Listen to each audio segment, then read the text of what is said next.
Dumb cunt. Oh. Hey everybody, good morning. And here we go. That's why there's no left turn there, you know?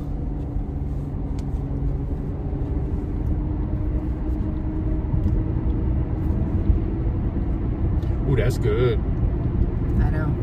I had that one before. I would almost trade you Blue Crystal for Yes.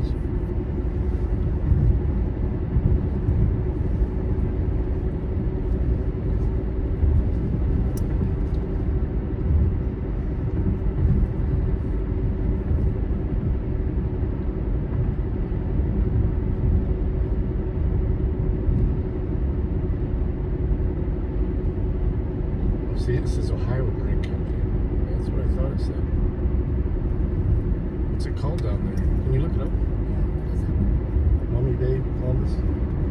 Mommy Bay, what brewing company? Brewing Company, Columbus.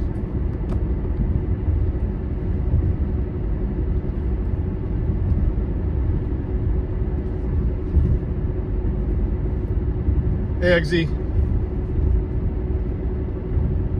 We're having lunch in Columbus before we continue on.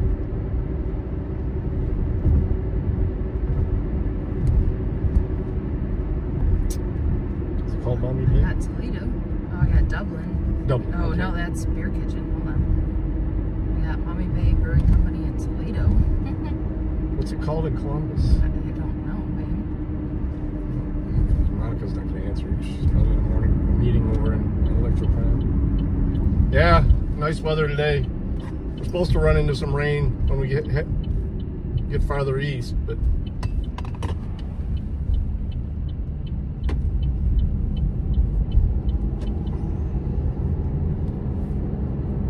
this is hi, Miss Duck.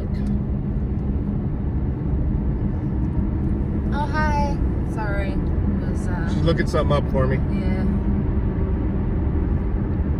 Type up brewing company in Columbus, but I'm gonna get 800 of them. Yeah, we've been to a couple of them. I know.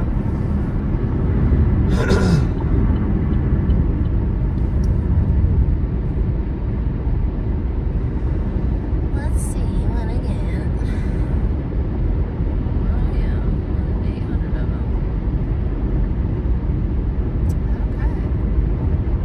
Ohio Brewing Company, Columbus. Seventh Sun Brewing Company. Try looking up just the website for Mommy Bay Brewing Company and see if it has a different location.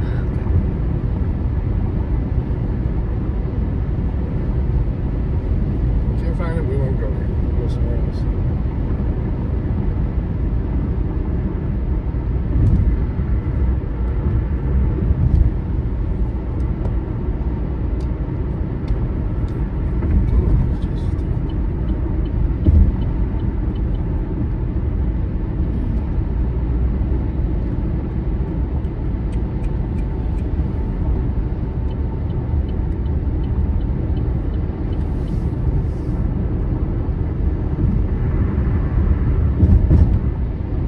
Oh, really? Look at this. Oh shit. It's my jam.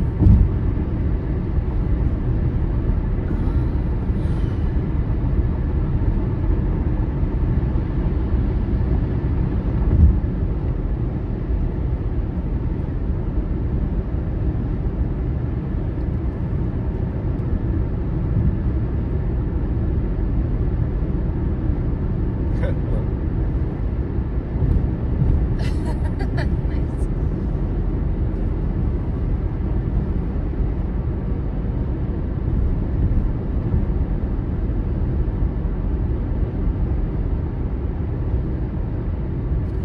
Yeah, I don't. All I'm getting is Toledo. It is in Dublin. How much is? Drive to Mommy Bay Brewing Company, Dublin, Ohio. All right, Maumee Bay Brewing Company. Yep. This is 18 minutes away. Yeah. Scam likely. Decline.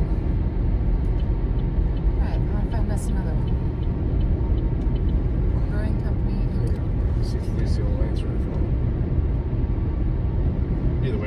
south. So.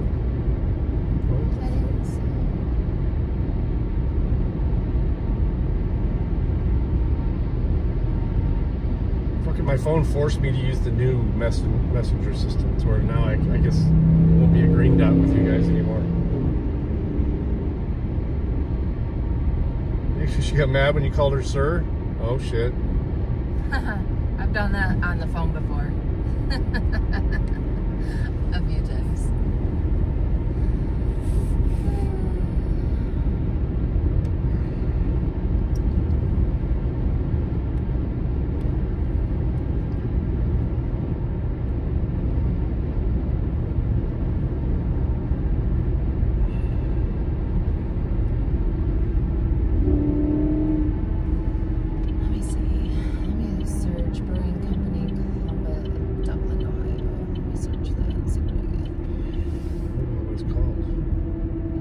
I thought it was Maumee Bay. It's owned by the same people. I mean, call Andrew Appold, the owner. Hey, Andrew. North High Brewing, Dublin. The Getaway, 101 Beer Kitchen. I got 3 in Dublin. That's no answer.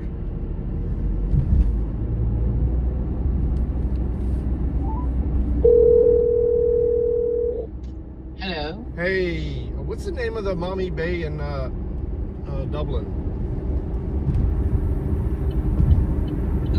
The what? What's the name of the restaurant in Dublin that the Apple's own?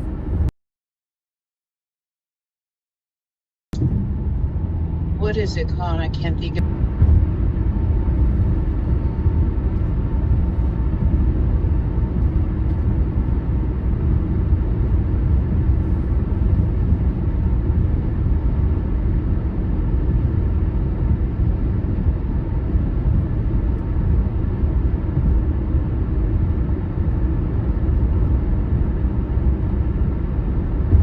Morning, someone.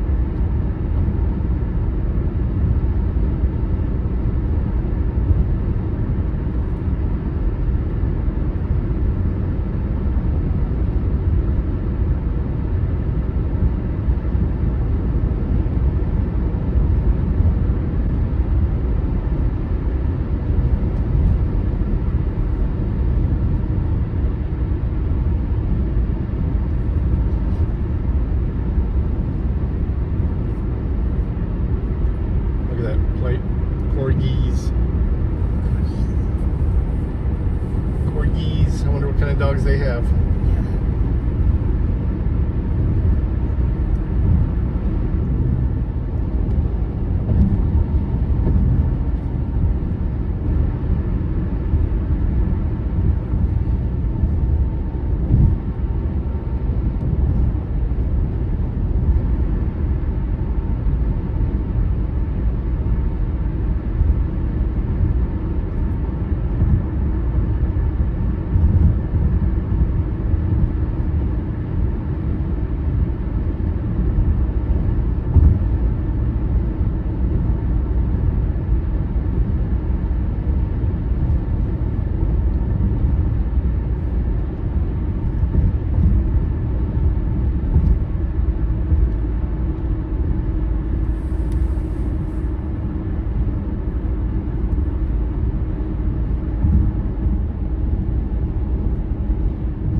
Send me the address.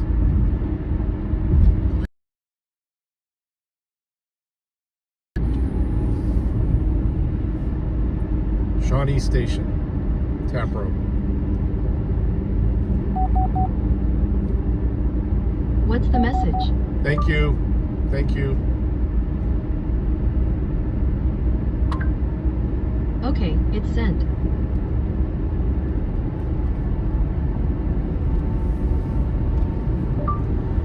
Drive to Shawnee Station Tap Room in Dublin, Ohio.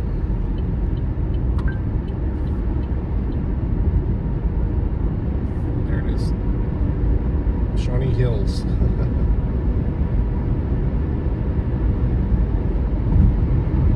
And then the tap room in Walbridge came up too. Yo, bro, what up, Dirty? Good news and bad news. Wait, what's today? Today's... Wednesday. Yeah, they don't open until 3. What? Yeah. The fuck? We're gonna be there at 12:30. Yeah, well, they're not going to be open, so... Tell them to open early. She's like, I'm jelly, let me know how it is. So we're not gonna be able to, at least yet.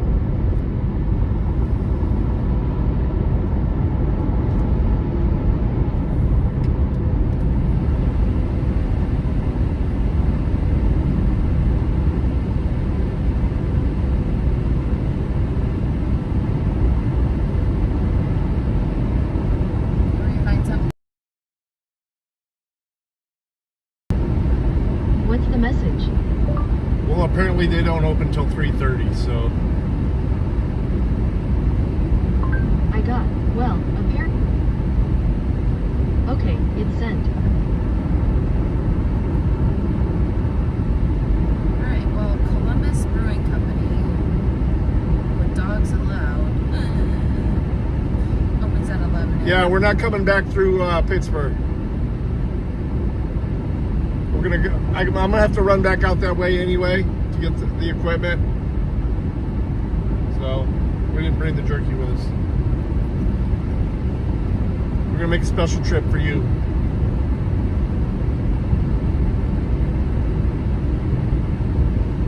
We're coming back through. Yeah, we're coming back. We're gonna stop in Hocking Hills on the way home.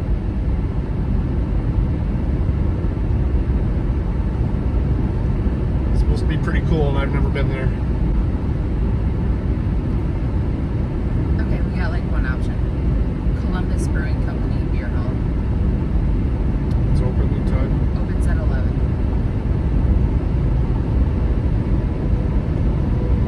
Drive to Columbus Brewing Company.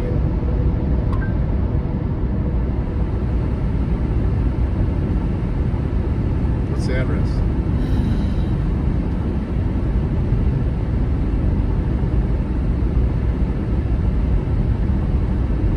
Oh, yeah, this is your... Yeah. Yeah. What's Hocking Hills? Look it up. It's supposed to be pretty cool. They got like waterfalls and stuff like that.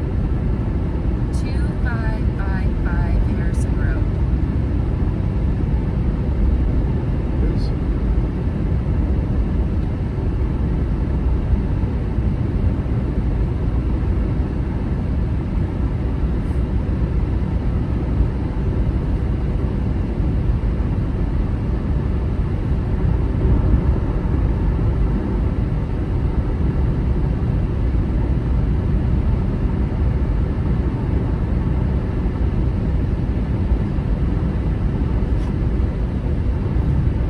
Every 2 months. What do you need?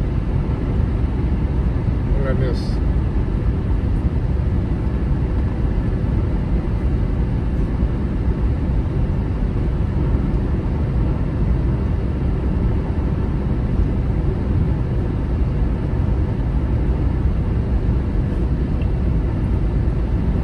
Waiting for Mitty to hop in here because I want to show him my mug, my tumbler.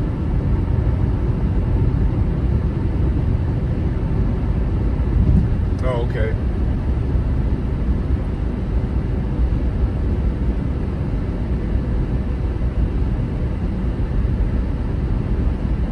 What's the message?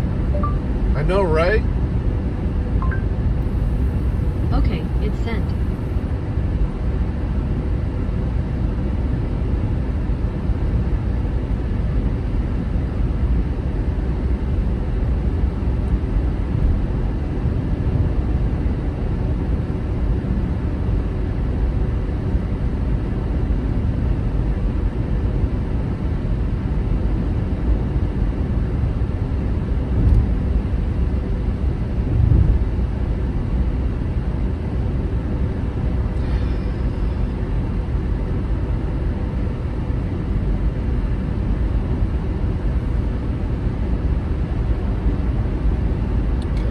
passing or not, dude?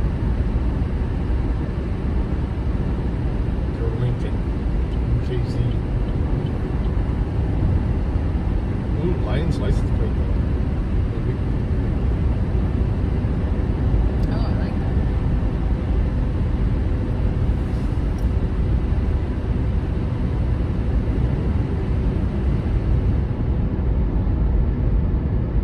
Oh, it came off auto for some reason. There, that's why I was blasting. Like, why is the air going crazy? And I looked down, I was like, must have bumped that button.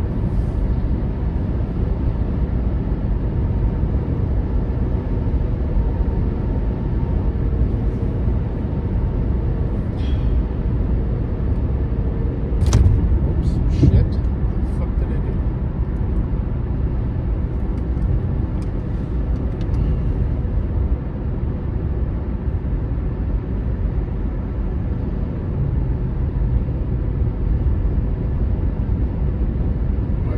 Since I have 7 messages I haven't read, but everything's read. I don't like this new one.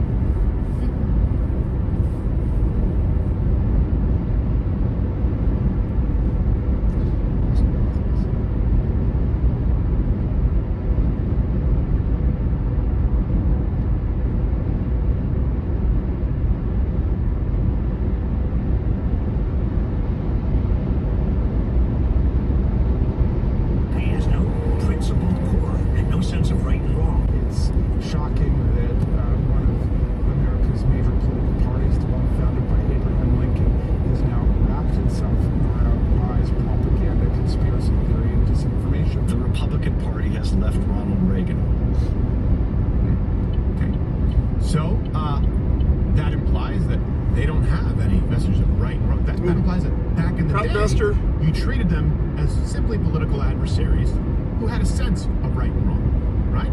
All right, let me take you back in time for a second.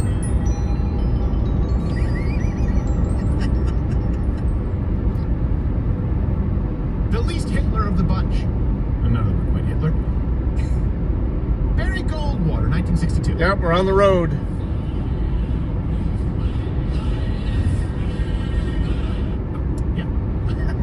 They used the same attacks back then. Here's 1962, all references, and I highly encourage you to go check them out because we had to be selective.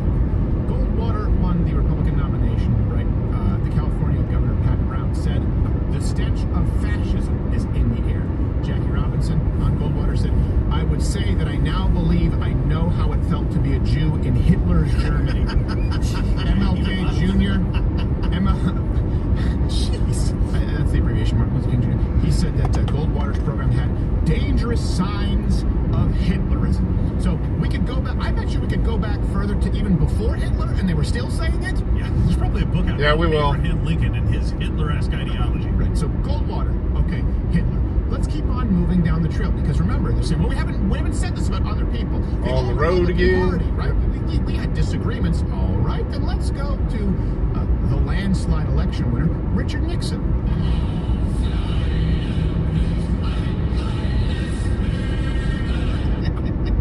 That music with the peace signs is just hilarious. Constantly branded Nazi, fascist, especially in the Vietnam War era. You can just see this everywhere. It was the go-to, was the swastika. The X is easy. Nixon. It's right there. 1972, during Watergate, which we've done a whole installment on that in the 3 for 3. If you don't listen, you can check it out. George McGovern said that it was the kind of thing you expect under a person like Hitler. We just started, so. Which doesn't even make sense because it's two rubes who unsuccessfully bugged someone's room and Nixon didn't even know about it and he was pissed. Yeah, we're a whole 20 minutes into it, so. Even during the impeachment protests, which I don't know if you know this, then Nixon resigned. Not typical of a Nazi dictator. Remember when Hitler quit? Yeah. He said, you know what, guys, the heat's too hot. You know what? I really wanted to kill all the Jews, but I feel like I have to do what's best to heal us as a nation, and I will voluntarily step down. I will step down. During the impeachment protest, here's a protester who dressed up like Nixon with Nazi salutes. There were people doing that. It was all over the place. Nixon is one of the most egregious examples. It was constantly Nazi, Hitler. But hey, maybe, okay, so not Goldwater, not Nixon, but we now can agree it's not just Donald Trump. Would it apply to every single Republican? happened since Goldwater? Let's move on to someone who, at the very least, people could agree was likable, affable, a skilled communicator and diplomat, Ronald Reagan.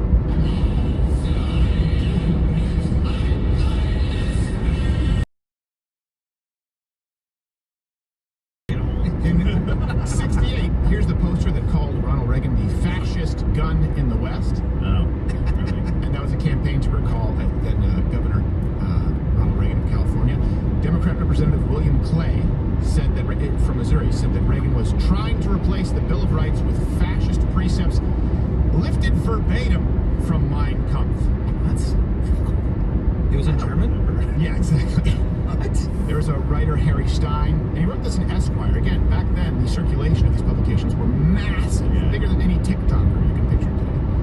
Wrote about Reagan voters actually saying that, like the good Germans in Hitler's Germany, so now not just Ronald Reagan, but compared all Reagan voters to Nazis. Here's another one. You hear about how the mayor, hey, Mitty! Honoring Nazis at a wreath-laying ceremony.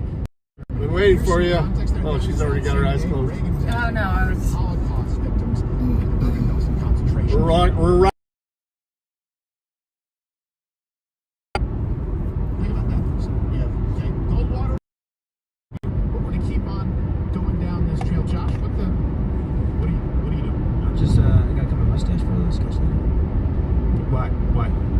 Because I don't want the mustache for the sketch, and, oh, this is bad timing, Tim, come on! Okay, well, finish it up. Oh, the battery's Charlie Chaplin. Yeah, and by the way, battery died. that's the office body trimmer. Well, I've used it for other. Yeah. It's okay. I'm sure you're fine. Let's, what did we went through Reagan. Who's next? Oh, that's right. We can pretty much just pick any national Republican candidate. Yes. Who's next? George H.W. Bush.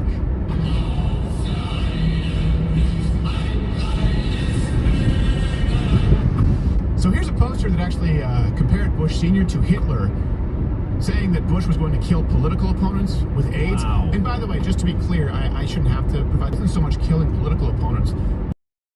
No. He said 3 million plus during the time. 3 million guys had AIDS? Are you kidding me? Nah. You want to have sex in a porta potty? I strongly encourage you. I don't want to have sex with you, George! Well, too bad the president's making us. Yes. Yeah, she really shaved your mustache. Yeah, it's for a sketch. I wasn't lying, it's for a sketch later. Yeah. Oh, wow. It was just bad time. I didn't think you were going to put the camera on me. Here's one that's even, so you have that, which is just hilarious. But again, you're talking about major publications. You have these books and these articles that were written to Whatever. deliberately, in the public eye, connect the Bush family to Hitler's rise in Germany. So I'm not a this good year, passenger. regarding how Bush's grandfather helped Hitler's rise to power. And there was a 5-volume series of books. George H.W. Bush was Hitler's cousin. That is Was he? I don't think so. I mean, even if But he wasn't certainly alive, wasn't a Hitler supporter. No. So this was ongoing with George H.W. Bush. Let's go down the family tree. Or I guess up the family tree. Is it? Let's Yeah. go George W. Bush Jr.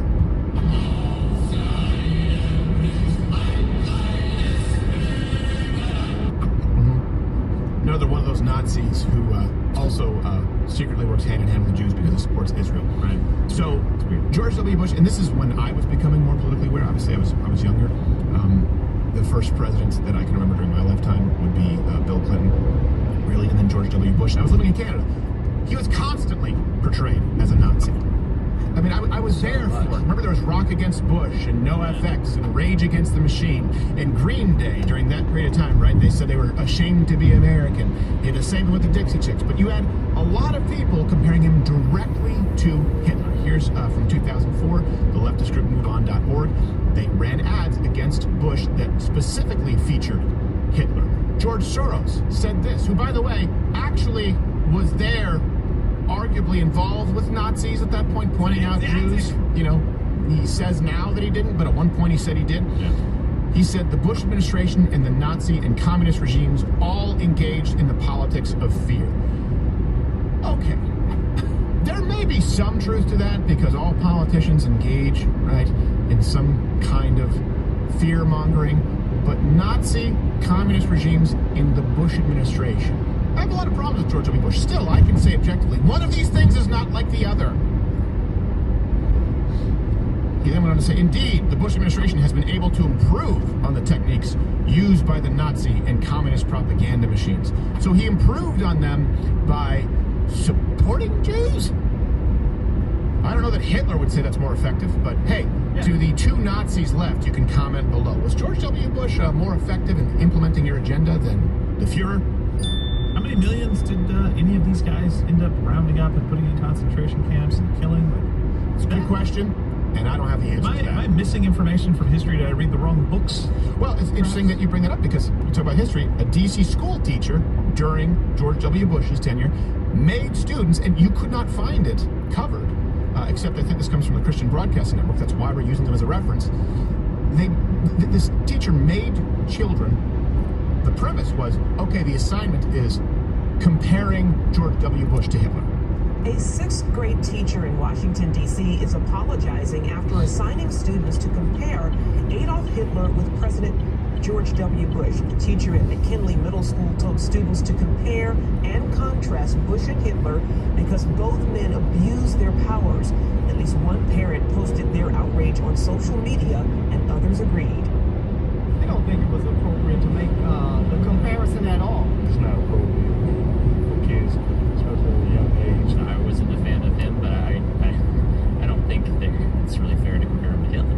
George Bush doesn't care about black people. Please come. The greatest reaction in the history of television. I mean, like, what? Good to me? Leave it on the white guy. Oh, man, don't toss to me, man. He can't say George Bush doesn't care about black people, man. Then he got to me. I only know what he says because I know the end of the phrase. Every movie. He was to come back, man. Austin Powers, man. Something Austin Powers? All right. Some people didn't like George W. Bush. And by the way, he was a wartime president. I think he made a lot of mistakes. Just because I don't think he's Hitler. I also don't think that Barack Obama is Hitler. I think he's a socialist, so he has more in common with the National Socialist Party than American conservatives. But I don't think he's Hitler. I don't even think that Kamala Harris.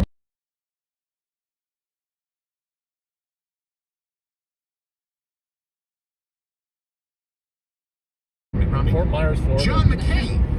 Moderate guy, and you see his family even coming out. He would be ashamed of today. I had her number before, and I should have said it like a quick, a decent man in his personal life. If completely 3 years later, politician. But you may not remember this. McCain and Palin were directly branded as Nazis only 2 weeks before the November 8th election on, at this moment in time, one of the most popular shows in the country, Family Guy.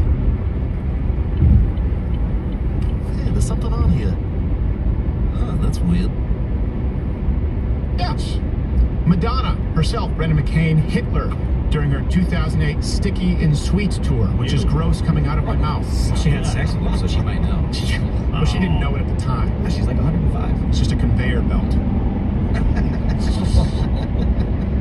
So we have Goldwater, we have Reagan, we have Bush Sr., we have Bush Jr., we have McCain, Hitler. There's no possible way. There's no possible way that they would have tried to make fascist accusations against Mitt Romney.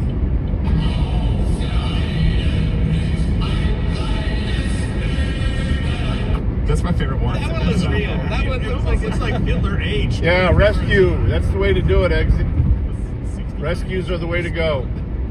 You're looking for a pumper. Of course, you can see, I remember these images that, of course, existed back then, but the one that they really used with Mitt Romney. They'll love you forever. For some reason, and I had forgotten this, that he was a Soviet sympathizer. What? He was like a fascist, but then Barack Obama was up at the debates saying that when Mitt Romney was saying that Russia was a threat, saying, no, the 1980s called, they want the policy back. Yeah, because she said they were the biggest threat in the world that we're facing. It's like, they made him out to be a sexist, fascist, racist, right? Remember binders full of women? Yes. Mitt Romney. But now they say, actually, Mitt Romney wasn't that bad. Now they say, hey, Dick Cheney, there's an endorsement, right? That shows you that the Republican Party has changed. You called him Darth Cheney. I didn't even want to go through it because you know that Cheney was portrayed as Hitler. You well know that. There was an entire film made about how evil Dick Cheney was. And again, not a huge fan of Dick Cheney. I don't think he's Hitler. So we've seen it throughout the past, but here's something to keep in mind. If people are trying to disarm you, when they say, well, no, not like the other Republicans, just Donald Trump. Okay, you've seen in the past that they've actually referred to all of them as Hitler. The only difference between a Republican or conservative being compared to Hitler and one who is not is the word yet. They aren't popular enough yet. They aren't effective enough yet. You reach a national stage or have an impact, and guess what? You will be called a fascist. You will be called a racist. Oh, yeah, someone. And yes, you will be called the heir apparent to Hitler and a Nazi. How do I know? Because they've done this with anyone at this moment in time who they thought could even have the potential to be a national candidate. Just bring up the collage at this point because we're running late. Ted Cruz, Ron DeSantis, even Nikki Haley. Nikki Haley at the 2012 DNC, South Carolina Democrat Party chairman, was referring to then Governor Nikki Haley, said she was. By the way, interesting factoid, the chairman's name, Dick Harpootlian. Which is a great name for like a gay whaler. Yeah.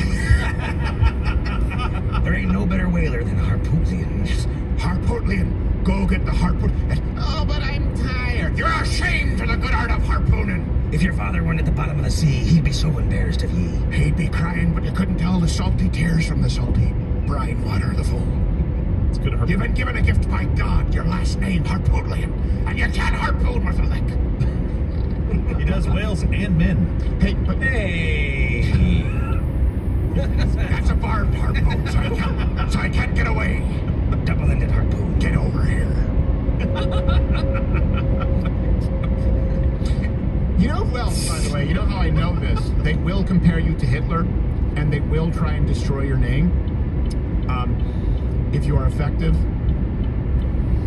I don't know if you know this, but there's been someone else who, is pretty much a basic bitch conservative who supports life, liberty, pursuit of happiness, Israel's right to defend itself, and of course is pro-life, pro-First Amendment, pro-Second Amendment, basic stuff, who has also been compared to Hitler and been accused of being a fascist Nazi.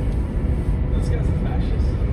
Why are you a gateway point for alt-right politics? He just said the Nazis were red. Yeah. I mean, you would be the one in the 1930s who would definitely vote for Hitler. For those who don't remember, this is, of course, the Crowder Confronts professor who accused me of being a neo-Nazi and posted false memes of me saying gas the Jews. Yeah. Yeah. Just to clarify, I've never once called to gas Jews. I didn't think so. In case you were still a little bit murky. Are these the same people who called you a Jew? Yes. Well, yeah. So you're one of those weird Nazi Jews? Yes, I'm one of those weird Nazi Jews. Self-loathing, maybe? Yeah. Okay. So is Ben Shapiro. He's one of those weird Nazi Jews. Ah. Just to be clear.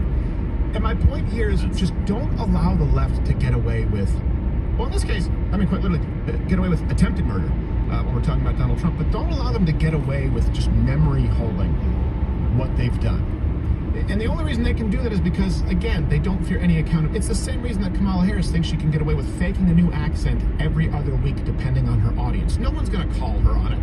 And so when they come out right now, whether it's Brian Stelter, Jake Tapper, Anderson Cooper, whoever it is, take your pick, or Kamala Harris herself, if they come out and say, well, this is different. This is not your father's Republican Party. I used to be able to work with these people back, and we just had disagreements. None of it is true.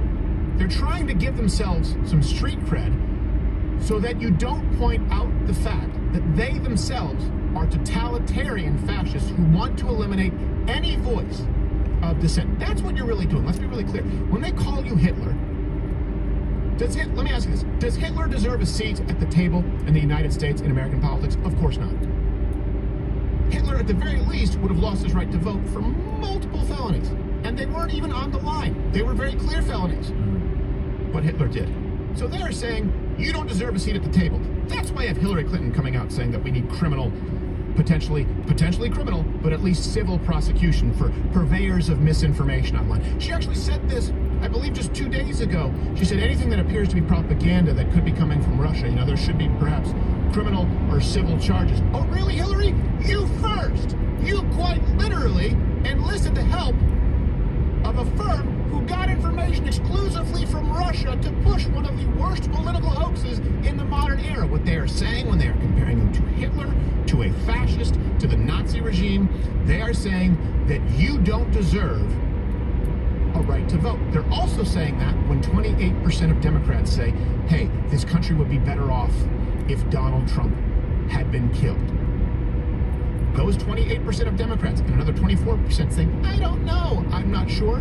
They're saying you shouldn't have the right to vote for the man who won the primaries, even though ours didn't go through that process. All of this to defend democracy. I will tell you this, yeah, democracy is at stake. I agree with the left. I agree with the left on that. I would say our constitutional republic is at stake. Because if Kamala Harris were to be elected right now, and this would be the culmination of constantly accusing Donald Trump of being Hitler or being a criminal in a long line of doing that with all Republicans, you would have someone who verifiably has proven they cannot win any kind of a popular vote or electoral process without hundreds of millions of dollars and the media machine propping them up. Kamala Harris, anytime we through Springfield, yeah, we're getting close to it. We're not going to actually go through it though. He hasn't even come close. It's not possible. They want to silence you. We may pick up some extra with that same system and tell you who's going to be your leader. They call you and Republicans and conservatives Hitler. The same reason they call Donald Trump Hitler, and the same reason. You hear about the mayor of Springfield, the one that's saying that none of that is happening? He also owns a ton of houses that are, for some reason, being leased to all these immigrants. They're not even immigrants. They're illegals that the government's paying for. $3,000 to $5,000 a month per house. He owns. He's making millions. We'll still have some lunch breaks built in, but I'll do it on camera. We will be the source to go to November 5th, 2024. We'll have boots on the ground in every major swing state, every major city they're in. We'll have investigative reporting. You will be able to actually see us not only call states, but dispute states if we see another Arizona happen. And when you go to that map, which we'll make available live to you, you can actually see any shenanigans or any underhanded tactics taking place and take an active role if you happen to live there in investigating it. This is crowdsourcing election integrity, along with having every single mainstream source that you would see on CNN, Fox News, any of those places. Because they won't do it. Because they won't do it. So please do click that button, join Mug Club. And by the way, so many of you have joined Mug Club recently, and I know that more of you will, I guarantee, be joining tomorrow. That Mug Club right now is being glitchy, but it still works on Rumble, so we are going to continue on Rumble. Stay on Rumble. Consider it a freebie, even if you haven't joined Mug Club. And this is where I would usually tell people on YouTube.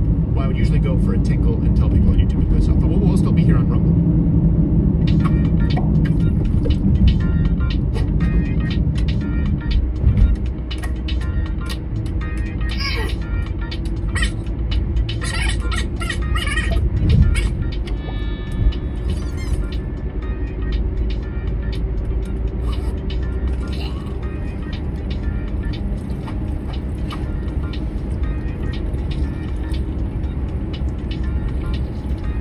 Top China buffet.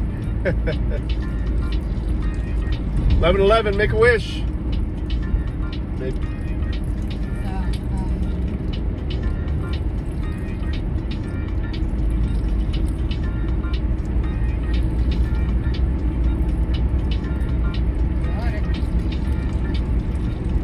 Got mine in too.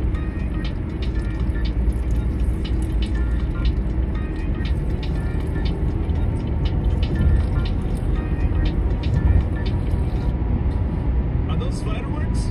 No, they're walkie-talkies blowing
started. Here, Carl, you take it.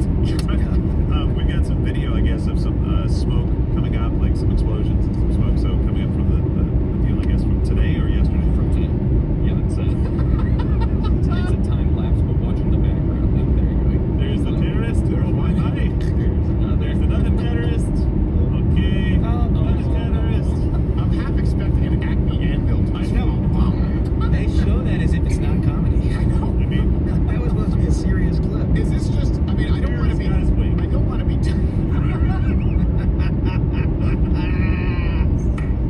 That's right, little Leibowitz. I've never seen anything so beautiful.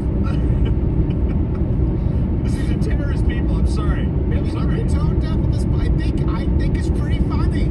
I do. I don't know. Or it's never funny. You were in. What is this? This is funny, right? Yeah, until the Clintons took over. This is hilarious. That's more funny. No, not in general.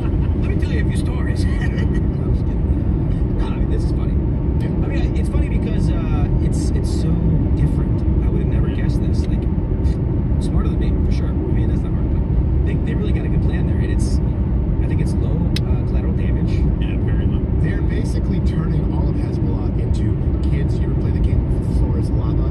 Except with technology.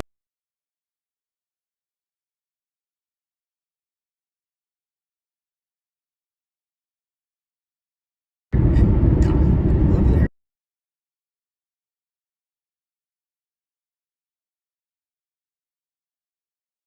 Their devices, And then they get it, and then these were purchased with those walkie-talkies. They probably went in. They're getting the sales pitch at whatever their Go Check, whatever they have there. check. Go use. Okay, so the radius, and these are effective at helping us kill Jews. Like that's the selling point. It's probably on the package. Since the upgrade, kill more Jews. Yes. For half the price. Exactly. What? I mean, I don't know what the pager's for. Like, what message could you get? Like, what is the message they're going to send out? The pagers? Yeah, like if they had these pagers from Hezbollah leadership, like what was the plan with the pagers in the first place? Was it just like, hey guys, great news, corporate just sent us gifts for summer break? Well, they never go like what? They pulled out all the stops. Pagers. Oh. Also, a calculator that upside down I can spell pubes. You guys are going to look like doctors, and very soon need them. Yes. Yes. All right. So another story that we have here today, which was going to be from I'm sorry, with some of the technical media anymore, but we don't want you to. So we read it so that you don't have to. And well, that brings us to our newest installment of 3 Headlines.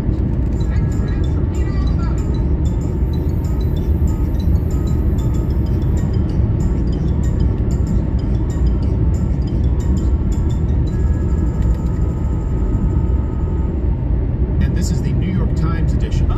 All the news that is fit to print. Live out. Yep. Third place this week. This is the article. It's after their divorce, she was best man at his second wedding. What? I think I know why they got divorced. Yes. I think I know it too. The problem is Because she was New the York better Times man. wasn't like, see, there's a healthy way. There's a healthy way to be a cuck. So, here's some excerpts. He quickly jumped into another relationship and remarried in 2020. He said, with Miss Mitchell as his, quote, best man. This raised some eyebrows in Newburgh, where they still live. Yeah, I can imagine. Someone being gay is not a personal affront, he said. Marissa is not gay because of any failure of mine. She, meaning Marissa, also earned a master's degree in library science in 2020. Well, that doesn't have any, that's not relevant. Library science. And it's a master's program? Oh, yeah. What is this, like 6 years of the Dewey Decimal System? What the heck it is? Yes. Yes. If there's shushing 101. Oh, I failed. Is there any place, like, sometimes you have to think about this too. We sometimes ask kids the wrong question, like, what do you want to be when you grow up? We don't ask them, like, hey, what kind of life do you want to live? Let's say you really like books. Okay. But I want you to picture this. Do you understand the kind of people you will be working with in a public library for the rest of your life? I heard they smell great. I have a very odd view of the smell of libraries. It smells like blood to me. I don't know what it is, if it's the ink, but every time I smell it, it smells like when you cut your mouth tastes. I think it's the bloody guy trying to watch porn. That's what I think so too. That's You know, and that's the problem. There's no privacy in the library. At least put up like those urinal dividers. second place from the New York Times. This is the headline. What is this? What is this, Gerald? How come Manet never painted? Is it Monet? Manet. There's a Manet and a There's Monet and a Manet. Painted Yes. Uncrustables? I learned that on Seinfeld, I think. Junk food, high art. And then they'll make fun of investigative journalists online as bloggers. You're writing about You're one step short of being a Dunkaroos commercial. Can I see that again? I want to see the peanut butter jelly ratios. Yeah, let's see. Wait. It's not good. There's more jelly than in an Uncrustable. That's If off-brand. anything, that is slander to the good people at Uncrustables. Yes, because they are not overdosing kids with high fructose corn syrup. Nope. Just trying to kill them with peanuts. Your art is lazy. Here's an excerpt from it. While others might have seen a Smucker's Uncrustable sandwich, Mr. Verrier saw a muse. I know that word because it's French. Mr. Verrier saw a muse. He spent 2 days capturing its likeness in a moody oil painting, and then sold that original painting for just under $5,000 in an online auction that ended Sunday. Wow. I think it's a cool painting. $5,000 though. Cool. To what? To put in my game room? You know what it is? It's some rich person, like somebody in the menu, who thinks, "Oh, this is very interesting. It shows me what the plebes are like as they have to live with these uncrustable lunches." Or it's like the Uncrustable super fan. It could be. That's like 400 pounds because that's all they eat. Or it was like Jif or Skippy. They put it up there for motivation. Yes. Here's the competition. Or it's money laundering. Yes, exactly. That's our vibe. I mean, you gotta be real with the tip. Come on. So for comparison, here's a Monet. So Yeah, I did that Monday. That I went to print. Yeah, Monday. No, I understand. It was only one though. I was supposed to install 3, and now they're asking for 4 more. There's probably some asshole who thought that Monet. So the other ones still haven't even been shipped yet. So it's kind of a sore spot. You could forget the Picasso Pop-Tart. Well, no, the headline's misleading. I don't think Manet painted this. Some random guy recently painted that. Yeah. Well, they're saying like, how come Manet? I got to have my Sheets apple pie shake on the way home though. That was delicious. That's true. Also, it's in the quote, it's a moody oil painting. Yes, moody. Oh, it's moody? What's the mood? Hungry? All right. What? Yes. Oh, I'm in some kind of mood now. I can't listen to that, so I have music in my ear. Betrayal of toaster strudels. No, it was just touching. Oh, okay. Feels great though. Boy laughs because he's sad. No, I'll smack you in the face. Okay. And we have to act like this is real art. Thanks, New York Times. Sorry about all the bloggers out there. Yeah. You know, like actually uncovering. I can't have corruption music and playing. weaponizing the I know. DOJ. Right, gumming up the works. Pieces of shit. First place. Here's the headline. Get to know the misunderstood Canada Goose. Now, before I even read the excerpt, These bricks. let me ask you this. Do you hate them? Yes. There's no misunderstanding. I can say it because I'm half Canadian. About Canadian geese. Being very aggressive. I've watched Joe Louis. You guys know Joe Louis, my pooch. I've watched him chase down a bobcat and not even flinch. And the bobcat was, I could see the bobcat was not quite sure, wasn't used to a dog doing that. Like, wait, what's happening? But Canadian geese, he will not screw with. No. One time he started going, and they just all three of them, their wingspan, you know, and he's all right, I'm getting the hell out of here. They are awful, and it's actually, I don't know how we saw it, but I think that, you know how sometimes they'll send in goats, like now to take weeds out of your lawn? That's actually a service. Send in the Haitian migrants to every town that has a Canadian geese problem. What a bad. What a bad. Isn't that the national bird of Canada too? I know it's on our loonie, I believe. No, that's a duck. It's a loony. Money? It's a dollar coin. And then they thought they were really clever when they came up with the $2 coin. Do you know what it was called? Loony. Loony do. Loony and a $2 coin. A $2 coin. $2. A toonie? A toonie. That's our What is money. this, Sherlock Holmes? That's how silly the country is. Wow. That's goofy. And it looks like Jeffrey Bucks from Jeffrey Bucks. We're Toys R Us back in the 90s. Oh, yeah. It's like Yeah, red, the G. Yeah. fuchsia, and blue, and green. I remember that was so fun. Still have the Queen's face on? Yep. Yep. That was a Chai fun way tea, to prepare, so boba? like, I didn't know what to get Is you. it good? Right, exactly. Here's some Jeffrey Bucks. It you may want to account. We've for had some inflation. boba in our fridge for like It 2.5 takes years. 1,000 Jeffrey It's on the dollars to fridge. equal It's 4 on top. cents. Good luck getting that, guys. They don't have any Toys R Us anymore, right? No. Someone needed very badly. No, they're not. It hasn't even been opened yet. KB might be, there may be a few malls that still have an old TV or something like that. But Toys R Us went bankrupt. All right, sorry, I've gotten off track. So We'll see. the best excerpts here from the get to know the misunderstood Canada Goose that the New York Times felt was worth the print real estate. Who the fuck is that guy? From their perspective, the city landscape morphs into something strange and unfamiliar, and the evolutionary instincts that guide them take on a spiritual or supernatural quality. I hope the film brings about a deeper sense of empathy and awareness of the natural world with which we share our cities. Now, I have a clip, but before I get, they're talking about a film. Before I get to the film, the spiritual or supernatural quality. Okay, here's the Canadian Goose's vision quest. Attack passers-by for no reason at all, be stupid enough to fly straight into oncoming vehicles, and allow your shit to fall wherever it may lie. Which is everywhere. Everywhere. It's like they poop more than they take in. Yes. I don't know how, they're like a factory. I don't know how it's possible. Yeah. You'd think they'd be perpetually dehydrated, but they are, I don't want to say miracles, they are clearly Satan's dominion. Canadian geese. I'm not sure whether it was Canadian geese or just regular geese, but when I lived in Washington, when I was stationed at Fort Lewis, every morning we had to do PT physical training on this big field. And we had to do it on that field no matter what, and they crapped on it. It's all day, everywhere. every day. We're doing sit-ups, we're doing the leg flap things, we're doing flutter kicks, we're doing bear crawls on this goose. God, They gave Gerald and I swimmer's itch. you can get PTSD. Remember that? We were in Michigan. In Michigan? Yeah. In one of those little lakes. Yeah, it was goose poop. That's right. Oh, you got a goose pink eye? Because you spent time in the Midwest, we're like, we're not afraid of the cold water. We had gone on a very long bike ride. After you lost a bet and had to drink several PBRs warm on the way back. And you joined me. We jumped in the lake and we're like, oh, you can't go in there. There's swimmer's itch. All the geese are shitting. Swimmer's itch? What a fun way to I know, it's a fun way to say. Wait, what does that mean? Well, it means it is just riddled with poop, the entire lake. And now it's in you.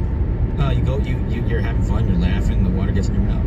Oh. Yeah, exactly. Well, but it didn't help that Gerald was drinking it. He's like, it tastes like the PBR. It was fresh. It was a test of manhood. So, New York Times, Canadian geese, we need to save them. If we say we need to save the Canadian geese, then nothing is an animal that we can just allow to go away.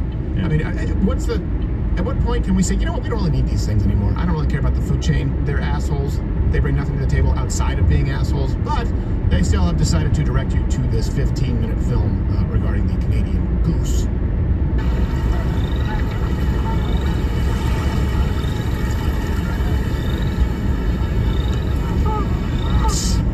Ew. It has poop on its beak right there. Ugliest panda I ever saw. Guess they couldn't hire David Attenborough. Yeah, they got a drunk Canadian dude. Oh, wait, what? Did I miss it? Oh my God. Did it get splattered? It's like the slow-mo in Schindler's List. Wait, there's no narration in this? This is supposed to make us like this? Just film the geese, let nature do the rest. Dialogue? No, don't write any dialogue. Waste of time. Unless that is followed by a Canadian geese holocaust, I have no interest. Where's the flamethrower taking these guys out? But am I reading this correctly? That in Canada, a place that is has so little population, they all live within 100 miles of the border and have incredible amounts of open space, that geese, blessed with the power of flight, can't escape urbanization? Yes. Because are they too dumb to leave the city to go back to their natural environment? Like we took down their lake and put up a parking lot kind of thing, and they just stay here? Yes, you drive a crossover, therefore you...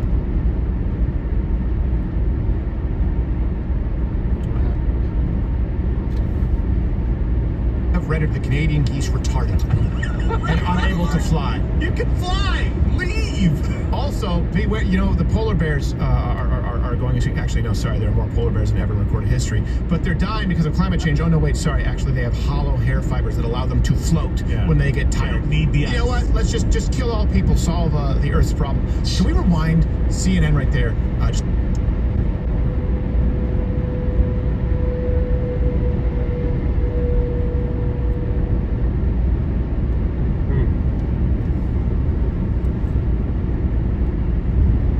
There was a commercial commercial, and I wanted to get your take.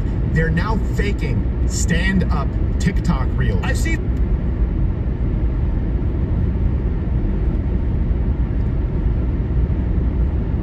As commercials. Yes. And I wonder at what point that, it wasn't that far back, I wonder at what point you would refer to a comic who takes part in that as a sellout. Immediately. Like, Stop moving. designed to make you think it's a reel from TikTok. Paying for 27 subscriptions. It's like finding out you had 20.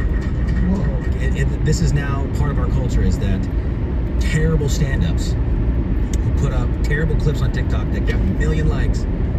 That is the definition of stand-up comedy. Yeah, exactly. It's clapter. It's not always politically motivated. It's just, it can be funny too. Like I've seen some stuff where it was actually kind of funny that he was doing in his stand-up, like clips and stuff. Was that guy's an actual comic? Yeah, that guy's an actual comic. I don't know who that guy is. No, I don't. I've seen him. He's done some stuff, and it ends up on Twitter. I think is the only place, or sorry, X is where I've seen it. And some of it has been funny, not like crazy funny, but funny enough. But to see that, it's like, oh, everybody's in on it. Nobody can laugh naturally there. None of it's actually really funny. I thought about how they set this up. Yeah. Did they go into a? I mean, hey, you know, it's gotta be. They're not even just for the commercials. They probably go to people at it. So it's probably a show people paid to go to. Then they got to go in and go. All right, either it's got to be at the beginning of the show. Yeah. See, so then you get this guy going. No, I think staking up the stage. I think they just tape. I think they just tape it. I don't think it was going to be because no one would have laughed. Oh, I guess Rocket Money saved you some money. Should cover the drinks. Yeah. Laugh track maybe, or yeah. Tell me when I need to laugh, please. Yeah. That's. There's one guy who doesn't do ads, but he does stand up like in a studio setting. Yeah. And then he adds a laugh track, and then he's been touring. He's been getting work for it. No. It's insane. Good for him. And by that I mean awful. This has been 3 headlines.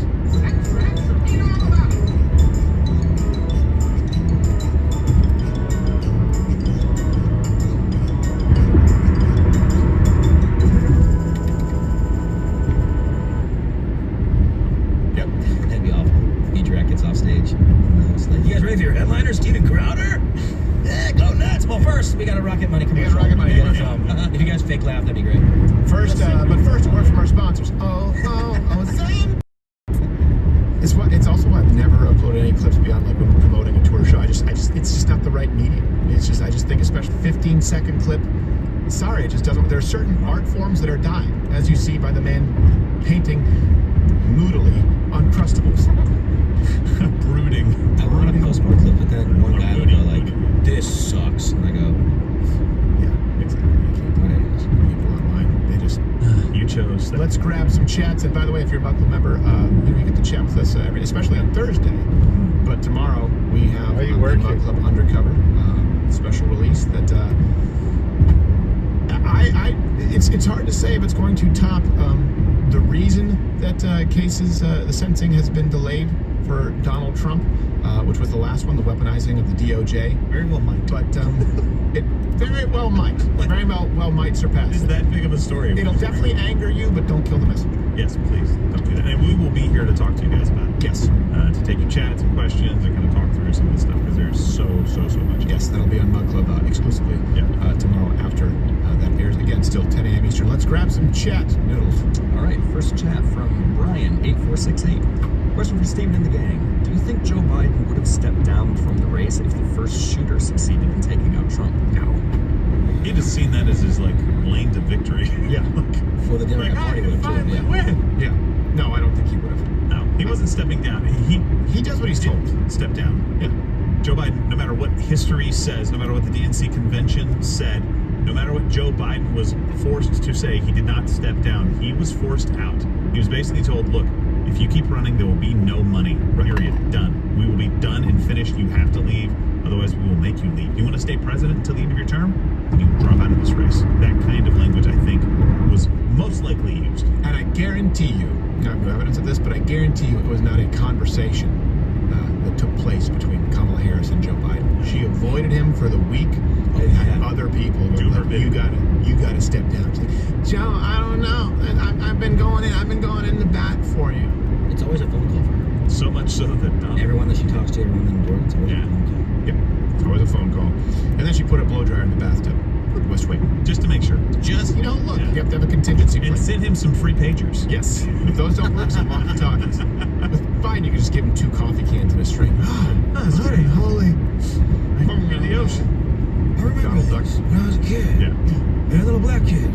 But just as good as a rich kid. Just because, a little poor kid. He would send me messages. Say he wanted to shave my legs. Yeah.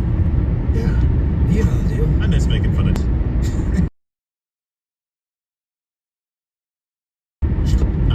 Let's grab another chat. All right, next chat from NZ Chili Pepper. Question for Gerald. Oh, okay, cool. After years of skepticism, I finally... Because of this and some other reasons, I've decided to give faith a... What can I do to help my faith grow after spending most of my life as an atheist? That's a really good place to start. I would recommend starting with the Gospels. Like the most important thing that you need to understand is the message of Christ, and that's the easiest, I think, simplest place to start, and then you kind of fill it out from there. Sorry, HR Sam.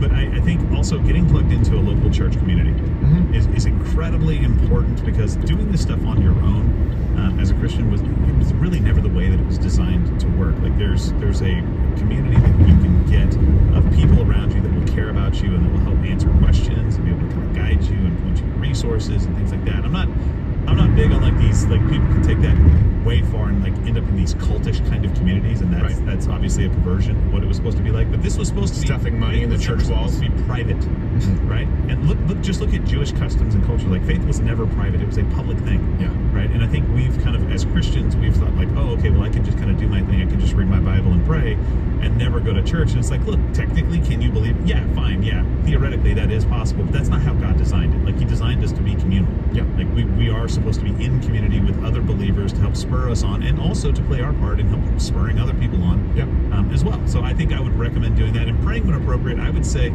that you should probably just try to make it a habit to pray every day. And I know that's hard sometimes, and prayer is kind of this thing that's difficult for people because you're like, it feels weird, I don't know what to say. Just be honest with God. God knows everything you're thinking anyway. So just be honest with God and tell Him what your struggles are. Thank Him for the opportunities that you get. Sometimes that refocuses your brain, and now you're starting to think on positive things instead of all the negative stuff. Like, thank God that this is happening, or that this isn't happening to me. And then I don't use a pager. It's just some and also find a church that gives out donuts between sermons. They all do. I think they pretty much all do. And coffee. Yes. And then just find the place that fits. And that powdered creamer that's basically tastes like when teachers would bang chalk erasers together. Yeah. I don't know why that thing is still around. That powdered. It's creamer. cheap. It's cheap.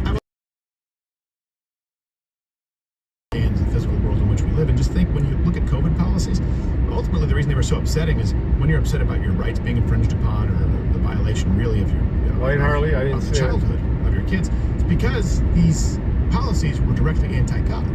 We now have the results. When you take away community, when you take away support, right? A system of undergirding, right? It's iron sharpening iron. We know how awful it was, and God has said it's not just the church, but you need to have a community. You do need to have fellowship. It's mentioned constantly. And if you don't have it, we know what that leads to. Not only substance abuse, it leads to mental health disorders, and it leads to stunted development. We have seen this from COVID, children who are not able to commune with other people. And the more you focus, I will say this, on a pragmatic level, the more you focus on God, the more you'll start to see those at play. Like, oh, okay, I get this now. It's sort of like I'll go through a phase where if I'm, I don't know, reading a book specifically on the history of World War II, you'll see more connections. Or for a period of time, I was going down the Watergate rabbit hole. As you guys well know, if you were watching the show, I'm like, oh my gosh, they're doing the same thing. So you'll see it more if you spend more time, in your Bible and praying. You'll understand why these were set as boundaries. Like, hey, it is not good for man to be alone. It's right there from Genesis all the way through Revelation. Yeah, and one thing that I did forget to say, and I would encourage as many people out there as possible, even if you're a Christian and you're trying to understand the Bible better, Learn the Bible in 24 Hours by Chuck Missler is one of the best resources out there. I feel like in Christianity, a lot of times what we do is like, Christianity is like this, like your life is this puzzle, right? And so what we do in Christianity is basically throw the pieces out, except we take all of the straight edges away. That's what you typically put together first. That helps bound kind of things and give you boundaries. And then we just really quickly on Sunday, for about 15 minutes, we show you what the picture is supposed to look like, and then tell you to go put the puzzle together every single week. and you don't have what you need. And what this does, what Learn the Bible in 24 Hours does, is basically frame Christianity for you. So that when you hear a sermon, when you read a passage, you can now understand where it fits and how it kind of complements the tapestry in front of you. Yeah. Right? So that's a much better way than just doing it piecemeal. So I'll obviously read the Bible. That is the first and foremost thing. Don't just take man's word for it. Search the scriptures to see if it's true. Hey, Joko. But doing something like read the Bible in 24 hours will give you a great overview of what's going on and then dive in. Yeah. That puzzle thing in that 24 hours, or was that you? That was me. Wow, that was great. It was. That was great. Yeah. That was very nice. Well, thank you. Oh, Gerald. Oh. That was very nice. Let's go to another chat. All right, next chat from A Triangle. Why should we care about third world nations when our nation is collapsing? Good question. We shouldn't so much. Next chat. Sorry. I mean, this is the only time in history where we are told, or we are browbeaten, where it's like, hold on a second. We have record inflation. I can't afford groceries. But what's going on in Ghana? No one else cares. You know what they don't care about? That Ghana. They're not asking about any other nations. I think that, yes, obviously, we have tremendous resources here, and I think that it's a great thing that America is a charitable nation, but not at the cost of our own citizens. And the problem is the government it no longer represents the American people. In a lot of side who is worthy, and unfortunately, the people who are worthy are often corrupt nations or organizations or wings of government or unelected bureaucracies that assist with performing abortions, for example. Come on, or violation of your fundamental religious, Christian, faith-based principles. So, yeah, the idea that we need to help all of these nations is really just used. It's almost like a shell corporation. It's used to launder money. And I don't think that you should be made to feel guilty if you say, yeah, well, hold on a second. It doesn't make me unchristian if I say it's not our job to fix all of Venezuela. It's not our job to fix the pretty much entire African continent. Because you do have to ask yourself, why is it that way when it's 2024 there too? There are things that you can do personally. Yes. Like you don't have to, I mean, it seems like you're not doing anything nice if you're just voting for other people to do your dirty work or your good work for you. You want to help Africa, you want to help South America, go. Yeah. Or find a an organization that you can donate to or you can be a part of. But making everybody else in the country flip the, Well, that's why they paint conservative Christians to be greedy, because there's that book I think by Brooks, Who Really Cares, where the two biggest determining factors in whether you are individually charitable or not is, are you a Christian, or certainly do you consider yourself to be religious or a member of a faith, and your politics. Conservatives give more, Christians give more. Yeah. I believe Joe Biden was the least charitable politician ever. I think it was something like he gave like $800 mission control. You can fact check it. So they have, it's you know what it is, and this I've talked about this in the past too. I get mad when people say Scrooge because first off, if you've read A Christmas Carol, you know it's like a bonus gospel. It is one of the best pieces of fiction ever written. I read it every Christmas. It's not that long. It's worthwhile. When people say Scrooge, they're ignoring the most important part of that story, Act 3. No, Ebenezer Scrooge. And I say this because the left will try and make Ebenezer Scrooge out to just be a greedy rich guy and say, therefore, you're a greedy rich guy. No, Ebenezer Scrooge was a socialist atheist. Ebenezer Scrooge absolved himself of any personal goodwill. Are there no prisons? Are there no poorhouses? My tax dollars go there, and that's where the poor should go. But some of these men would rather die. They'd rather die, that they better do it and decrease the surplus population. Think about it. Taxpayer-funded, welfare, prison, poorhouses, that's where they should go. And we have a population problem anyway. The end of that, after he effectively saw hell on earth and found his salvation, and it is salvation, it's not just be nice if you read the original book, is actually it's incumbent upon me because my actions are now a reflection of my heart. And then he was charitable, and he personally helped people.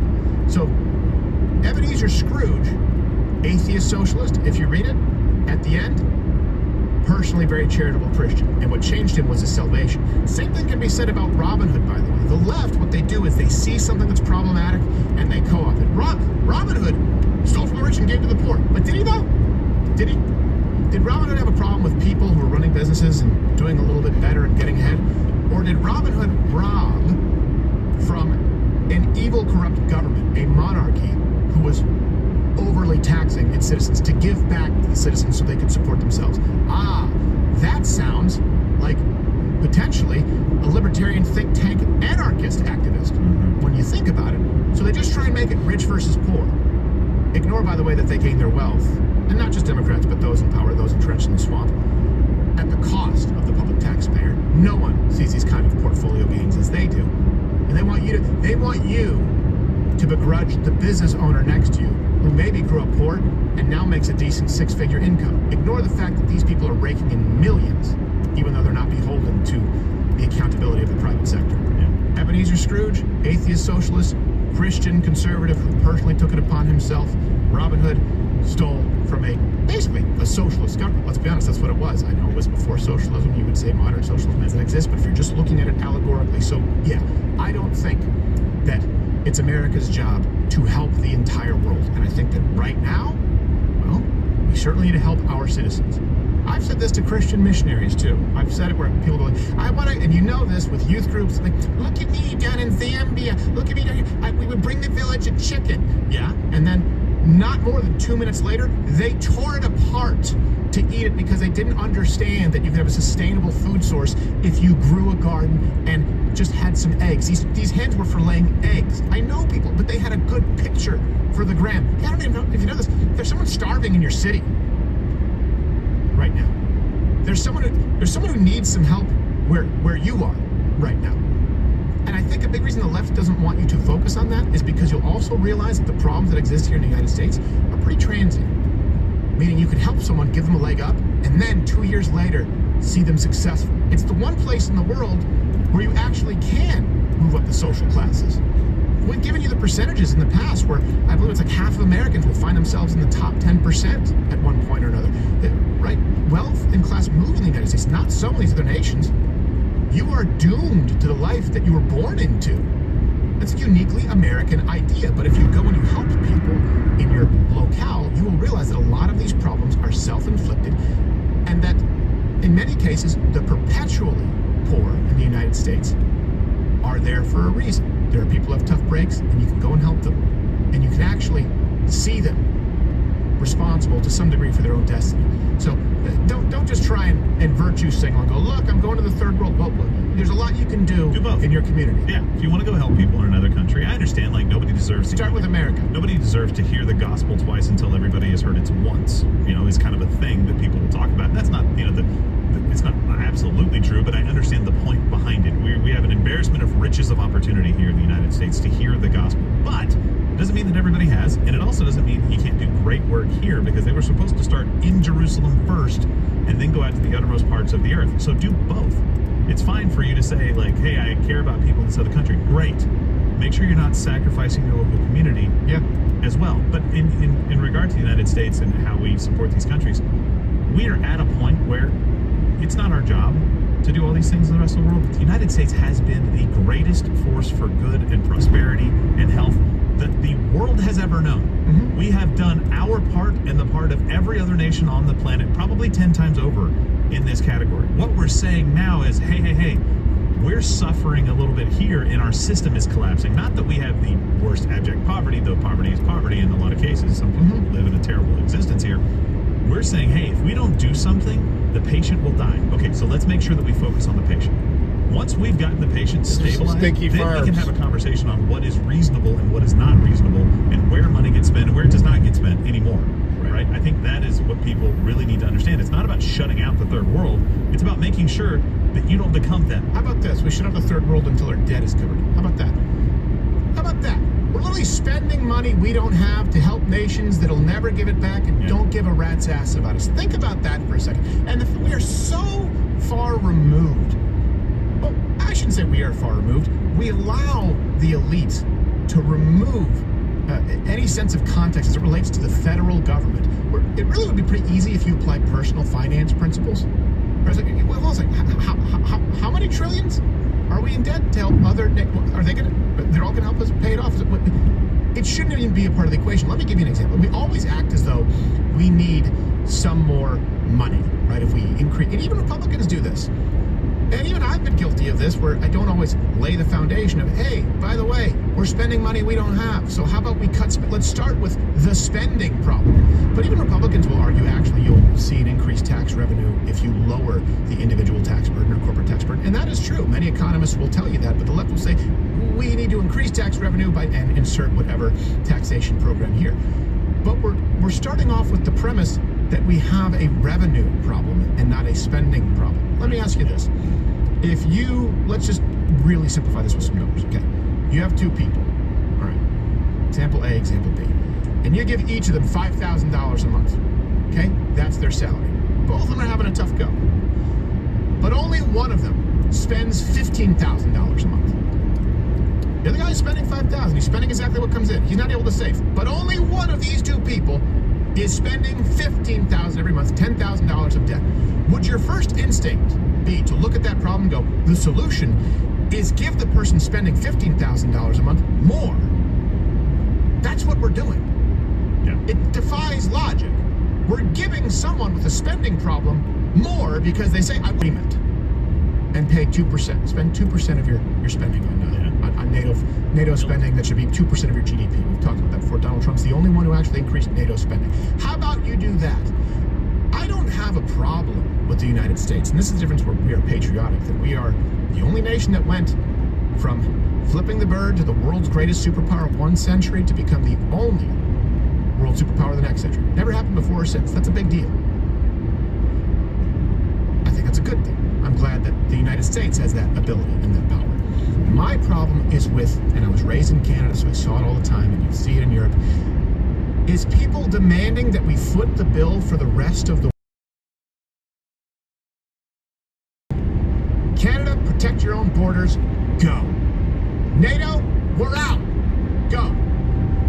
UN, I think there are quite a few back payments that you owe us, go.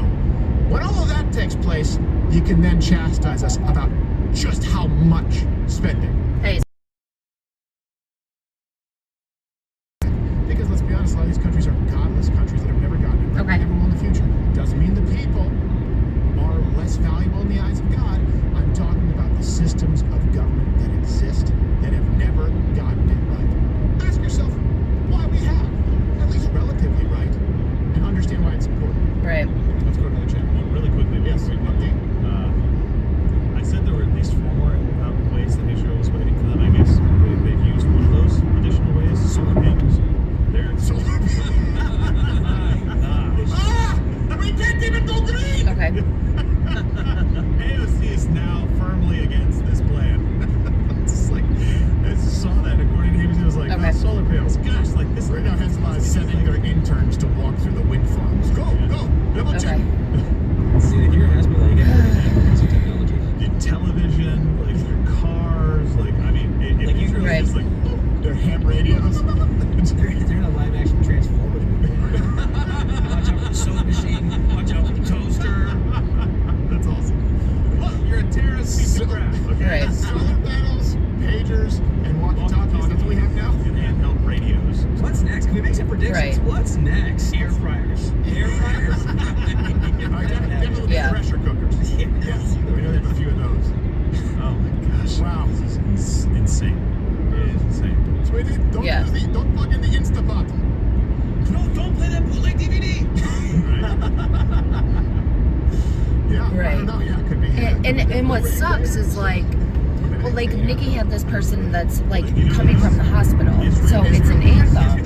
But like the hospital that they're at is probably ate up that deductible. But here's the thing: is the hospital that they're at is probably in network and we're out of network. So like we're gonna have all these different scenarios that Michael doesn't understand. Dallas Mavericks 2022 World Champion shirts, and they print out the wrong ones. And every single one of them Blow a shirt up. Yeah. But yeah, that'd be, you know, gotta have to. What's it? I thought there was Tannerite on this. Right. So, yeah. And so do I. And that's why I don't like Michael being like in this, because he doesn't understand and it's so Question for frustrating. Crowder and crew. What are your thoughts on this ABC whistleblower? They say they have secret recordings and are willing to testify in court that the Harris campaign dictated the questions in the debate and demanded live fact-checking by the moderators. I mean, it was obvious while watching, as Nick pointed out, but do you think anything will come of it? Do I think anything will come of it? No. we have Nikki, who's like, this person needs called, like, right now. I told him you would call him within the hour, and I'm, like, in my head, and I'm trying to stay off of Teams, but I'm, like, in my head, like, Nikki, like, this is a commercial policy. I know they're in the ED, but there's, like, because it's a commercial policy, there's things that we need to do before we can just call this person in an hour and get him in an Uber. Like, the allegations from the whistleblower, I believe that she was basically given a question before an answer. Basically, the mock questions were very similar to the questions that were asked, and that they gave her the promise that they would fact check Donald Trump exclusively. Now, so I guarantee you that something like that happened. Okay, so obviously I'm in the car, so I have like 7 hours in the car right now, so that's why I'm still even in the mix right now. But like, do you want to call Ryan and kind of fill him in for the week that I'm going to be gone? Do you want me to call Ryan? Like, how do you want to do this for this week? I like how this entire thing is going, right? Yeah. It looks a little bit. I mean, look, I guarantee, like you said, something like this. Of course. To what level we don't know necessarily, but if you have this stuff as evidence, you release it. You're right. You release the evidence. You release the recordings, or enough to where people go, "Oh, those are actual recordings." Okay. Like when we do an undercover story, we're not releasing an affidavit saying that this is what happened. All right, thanks. Undercover video. It's like, here's the undercover video. You get to look at this for yourself and decide. And that hasn't happened right now. So all of my red So flags Michael has us like trying to collect deductibles on all these policies, but all these commercial policies, but Michael doesn't understand anything about commercial policies in network and out of network, and like he doesn't understand that clients coming from another treatment center probably already ate up their deductible, and clients coming from the hospital probably ate up their deductible, and he's like trying to get us to collect all these deductibles and saying if they can't pay anything on the deductible that we can't take them, and it's just like it's this huge shit show that like just started a week ago, and he's making things so complicated, and it's just of course it has to hit the fan like right before I leave, because I'm pretty much the only person defending that knows how to do this, and so it's just it's crazy, and I think it's a real problem. That's also why we joined up. No, we do what we do, but we're not run by anybody. All the funding that you see is that live ticker right now. Period. That's it. You and a few sponsors every now and then, never more than one a show. That's so that we can cover these things and hopefully call balls and tricks. I'm incredibly biased. Everyone in this room is. But at least we try to be honest about it and provide all our references publicly. In this case, it's a little bit opaque. I can't give it as much credence right now as I would like to, because there is no way for me to verify. That being said, because it has happened so many times before in a way that is verifiable, I have no doubt that ABC News was trying to do the bidding of the client. Yeah, hopefully it's.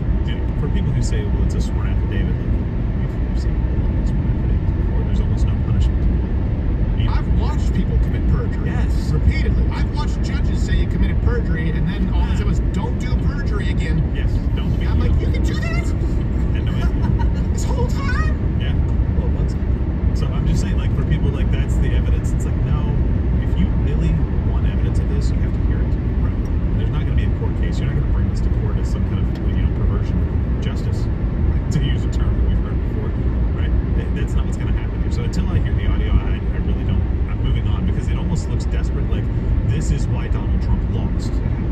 He has this. So you're admitting that he lost. And once we prove that this isn't true, now you're stuck with he lost. Right? So that's why it's like moving on. Like, I don't care about the earring thing.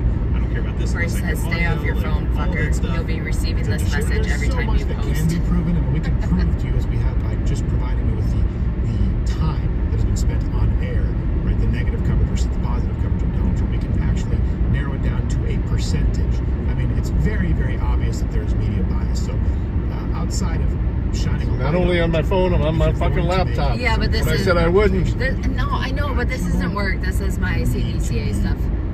You really I gotta do it. I forgot. And make sure that it is airtight, which is what we do here. And the way I saw it, I hope this person is doing the right thing. Yeah, me too. But we have no way to verify it. Right? So that always gives me pause. Let's grab one final check. Oh, I didn't realize we were already at noon Eastern. 11 Godstown. Final chat from CM Fuller. Question for the crew. Do you believe the individuals are calling others Hitler because they have no knowledge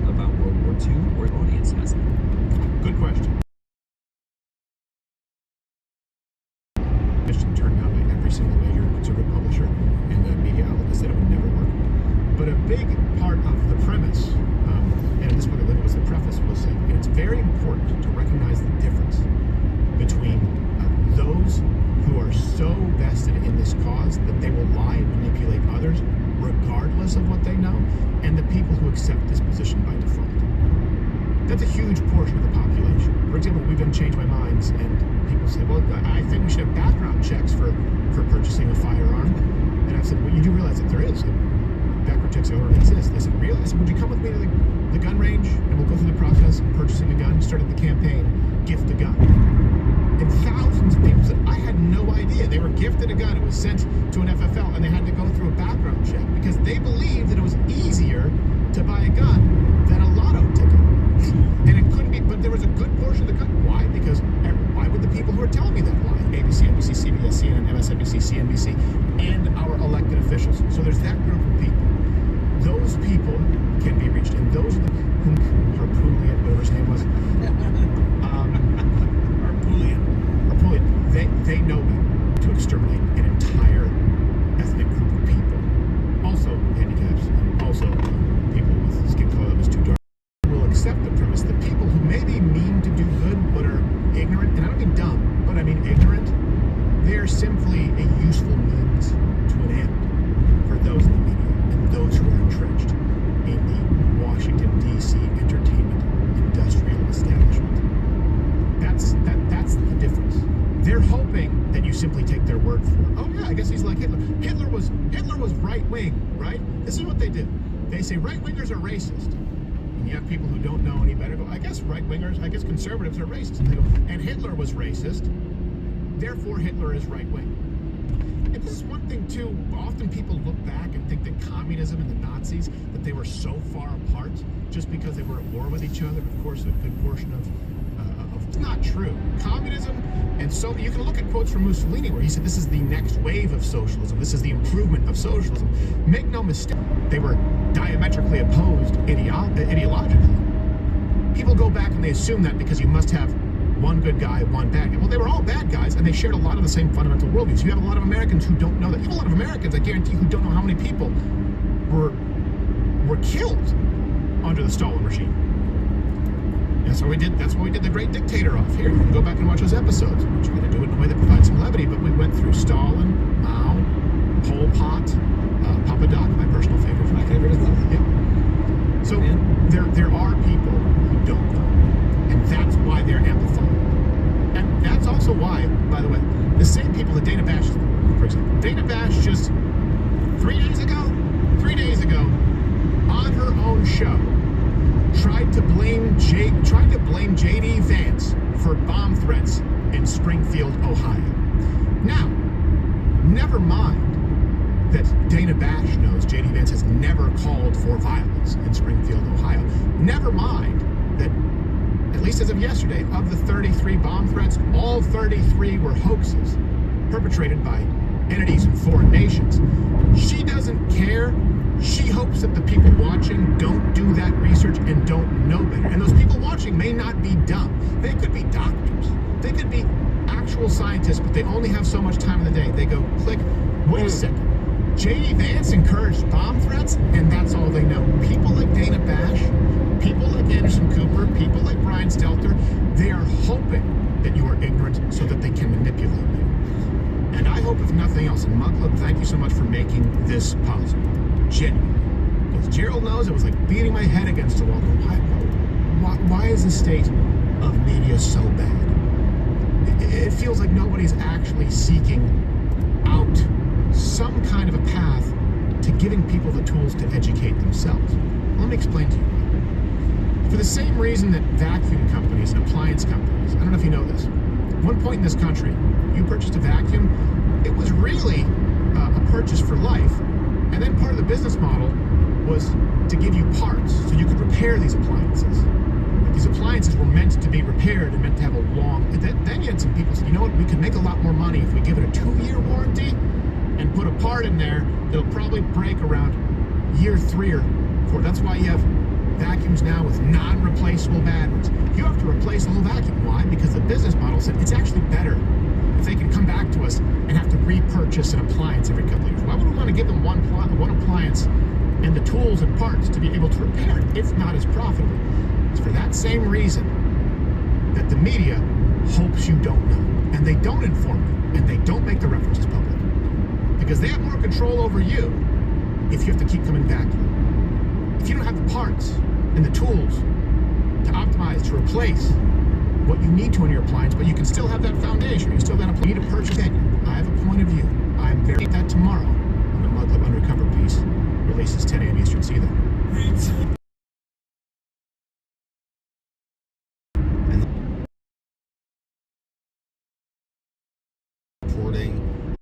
Reporting that there are walkie-talkie explosions now going off. Yesterday was the pagers from CNN. Says at least one person was killed and more than 100 were injured in Lebanon today after walkie-talkies exploded. There's a whole fresh wave of explosions. Oh crap, what about our laptops? Now what about our cell phones? Who was behind the pager explosions? Well, CNN learned yesterday that it was a joint operation between Israel and the Israeli military, by the Mossad and the Israeli military, obviously. Now, Israel has refused to comment on it. Hezbollah is, we're going to condemn this as criminal Israeli aggression. Now, Hezbollah bought the pagers months ago, a Lebanese security source said. Those devices detonated simultaneously after receiving a message. Israel planted the explosives, as we suspected, next to the battery. After a coordinated explosion, the pagers killed 12 and injured 2,800 people, which is just a lot of people. The UN Secretary General was alarmed by this, 2 consecutive days of device explosions, and our military is getting questioned about this pretty aggressively. I've got is this like, are they allowed to do this in war? Are they? Is this, what about like civilians? And there was a little girl killed and all this, and then of course the Israelis were saying, well, what about us in 10/7 and what you did to our civilians? Okay, so how are they going to balance this? Let's see. UN Secretary General Antonio Guterres and explosions in Lebanon. Earlier in the day, he commented on Tuesday. He says, you know, there could be a possibility that this escalates things. He says everything must be done to avoid that escalation. That's not happening now. 7 minutes ago, Israel notified the U.S. ahead of the operation. They said, hey, something's going down. But they gave no details of what was planned to the U.S. So the U.S. knew something was coming, but they didn't know what.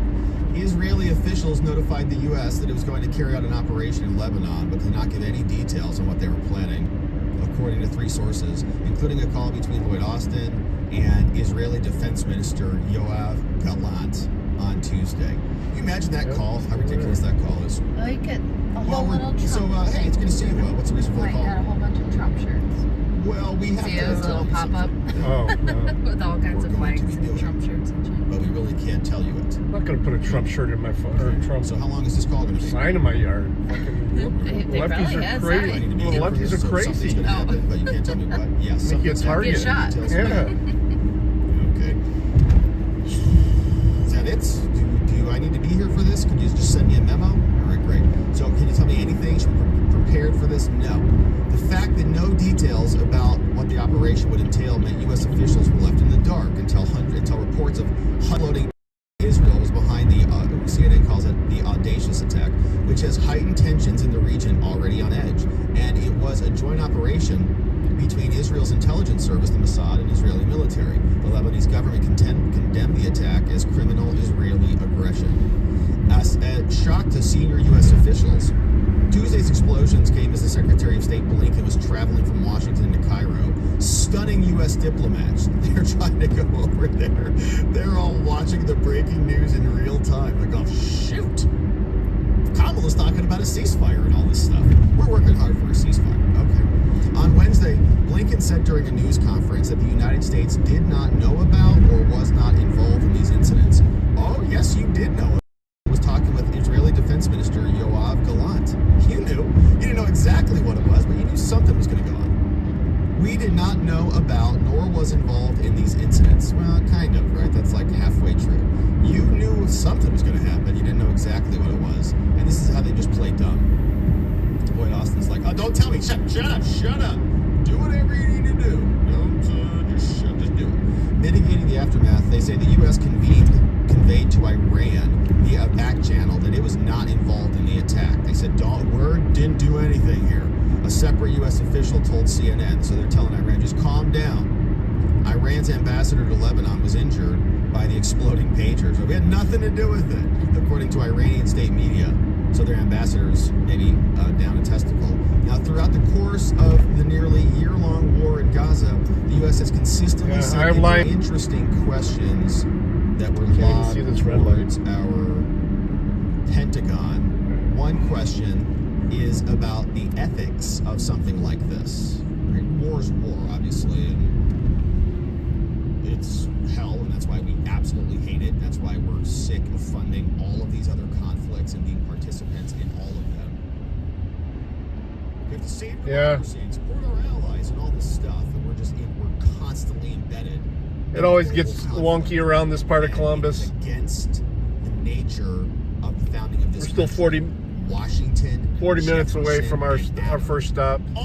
40 minutes away ranted from and railed and warned about the foreign entanglement invested in all of this problem and difficulty, siphoning off American livelihood, blood, sweat, and resources. So, but the question is, here, is the pager attack in Lebanon a capability that falls within the ethical conduct of a war? And here's what the Pentagon said in response. Ethically speaking, as a military officer, is this a capability that falls within the ethical conduct of a war? I'm not aware. I'm not going to do a spot analysis on something that we've seen in press reports. I just don't have any information to provide on that. Okay. Well, it's pretty clear that a bunch of people got exploded by pagers. And the question is, are those targeted? Are they targeted enough?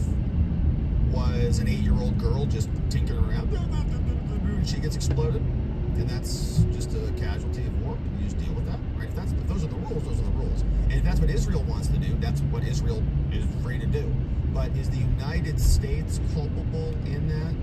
Is where this is coming into play. He doesn't want to touch it, right? I have nothing to say about it. We didn't know about it, although we kind of knew about it, so whatever, right? And that's the problem when you get embedded on all of this. Then the United States is somewhat responsible for Israel's morality and ethical decisions, or the Palestinian morality and ethical decisions, or the Ukrainian democracy, and all of these things. Yeah, we'll be there tonight. Are I hope. Removed We're from paying for tonight. America, right? We want to care about our country, our borders, our security, and right lane blocked ahead. Okay. Other never-ending, century-long conflicts that we're not going to resolve. So that question comes to him. He doesn't want to touch it, obviously. And there's more questions here about Israel. And this is an interesting thing that I don't think I was aware of this, but if the U.S. government apparently has an official phrase for propaganda, they call it public diplomacy. Is the term for propaganda public diplomacy? Here, he corrects himself. He says that Israel needs to do regular diplomacy, not public diplomacy. Do they have t-shirts? Yeah, they have t-shirts. Wifey bought a hoodie there last year. No, I didn't get a hoodie last year, but I'm getting one this year. Oh. Add it to the collection. Yeah, it's about almost an 8-hour drive. But it's going to take longer than that, obviously, because we're stopping and stuff. As we highlighted in that readout, the Secretary believes that Israel needs to allow time for the negotiations and the public diplomacy to work in order to ease those tensions. So that's an interesting turn of phrase there, right? And they're calling that a Freudian slip, maybe just misspeaking. But here is what public diplomacy means. In international relations, public diplomacy, broadly speaking, is any of the various government-sponsored efforts aimed at communicating directly with foreign publics to establish a dialogue to inform them with the aim of building support for the state's strategic objectives, aka propaganda. As the international order has changed over the 20th century, so has the practice of, quote, public diplomacy, not propaganda, they don't say that. Its practitioners use a variety of instruments and methods ranging from personal contact and media interviews to internet educational exchanges and so on. So they're getting questioned about that at the Pentagon, and they're asking about de-escalation. Is this going to calm things down? How does a pager blast in Lebanon de-escalate the situation? The U.S. goal was de-escalation and receiving a resolution. Thanks. Yeah, thanks, Phil. Again, I don't have any details to provide on the reports of the pager blast. I can tell you, to my knowledge, there's no U.S. involvement in this at all. Again, it's something that we're monitoring. And in terms of potential escalation, I go back to what I said earlier in terms of a key focus for this department and the U.S. government writ large is on working with partners in the region, to include Israel, to prevent the conflict between Israel and Hamas from spiraling into a wider conflict. And that includes the tensions along the Israel-Lebanon border. So we'll continue to strongly advocate for a ceasefire and the release of the hostages, and we'll continue to strongly advocate for a diplomatic resolution to the tensions that we're seeing along the Israel-Lebanon. Okay, well, you guys are advocating and pushing and coordinating and working and twisting and turning. Yeah, and it's pretty much flat where we live. All the things, okay? And it's not working. Obviously, things are getting worse by the day. Here's what MSNBC was reporting. They've got some footage from on the ground. Raph, give us the latest. This is the latest on the walkie-talkie explosions there in Lebanon, Beirut, Lebanon, 5:45 p.m. their time. Reports of more explosions. So, Anna, in just the last couple of minutes, Lebanese state media is reporting what appears to be a second wave of explosions. Also in other areas of the country, including the south near the Israeli border. Lebanese state media is saying that for a second day in a row, it is handheld communication devices that are exploding in people's hands, in their pockets, attached to their belts. It is not totally clear. You see this dude right here? This dude... phone. Look at it. He's like, listen to this guy right here. He's like... man, I don't care. Explode already. He's like, I've had enough of this crap here. Just do it already. Just have enough. I don't care. I really want to listen to this TikTok or whatever this podcast is. I still love this show. So just exploded. I don't care. Whatever. I've had enough. Dude's out of control. He is just no F's given at all. In people's hands, in their pockets, attached to their belts. It is not totally clear at this point today, or whether this is potentially radios, walkie-talkies. We don't have firm detail. But of course, this is just a startling new development, a little over 24 hours after those thousands of pages. Hezbollah calling it a massive Israeli covert attack. And while the Israeli government is refusing to say one way or another whether it was involved, two American officials tell NBC News that Israel was responsible. Now, the United States says it did not get any advanced warning of this attack, and it is still trying to gather information. But you can see on the left of your screen, that is one of many thousands of the explosions across Lebanon yesterday. Hezbollah members going to Lebanese. So what appears to be the case here is that at some point, Israeli operatives got into the supply chain of these pagers and planted small explosives of Hezbollah operatives in Lebanon. And viewers may be wondering, Anna, why that it was more secure from Israeli electronic surveillance. They believed it was safer than using smartphones. And it turns out to have been a deadly mistake with that massive chain of explosions ripping across Lebanon yesterday, and now what appears to be a second wave today. Yeah, what else is out there? Okay, now this is like a mindset, mental warfare game. Now they're like, oh, okay, hey, no more pagers, switch to walkie-talkies. Walkie-talkies all explode. Oh, crap, no more walkie-talkies. Let's switch back to cell phones. Their cell phones are going to start exploding, right? So they're now in total disarray. Communication has been totally disrupted.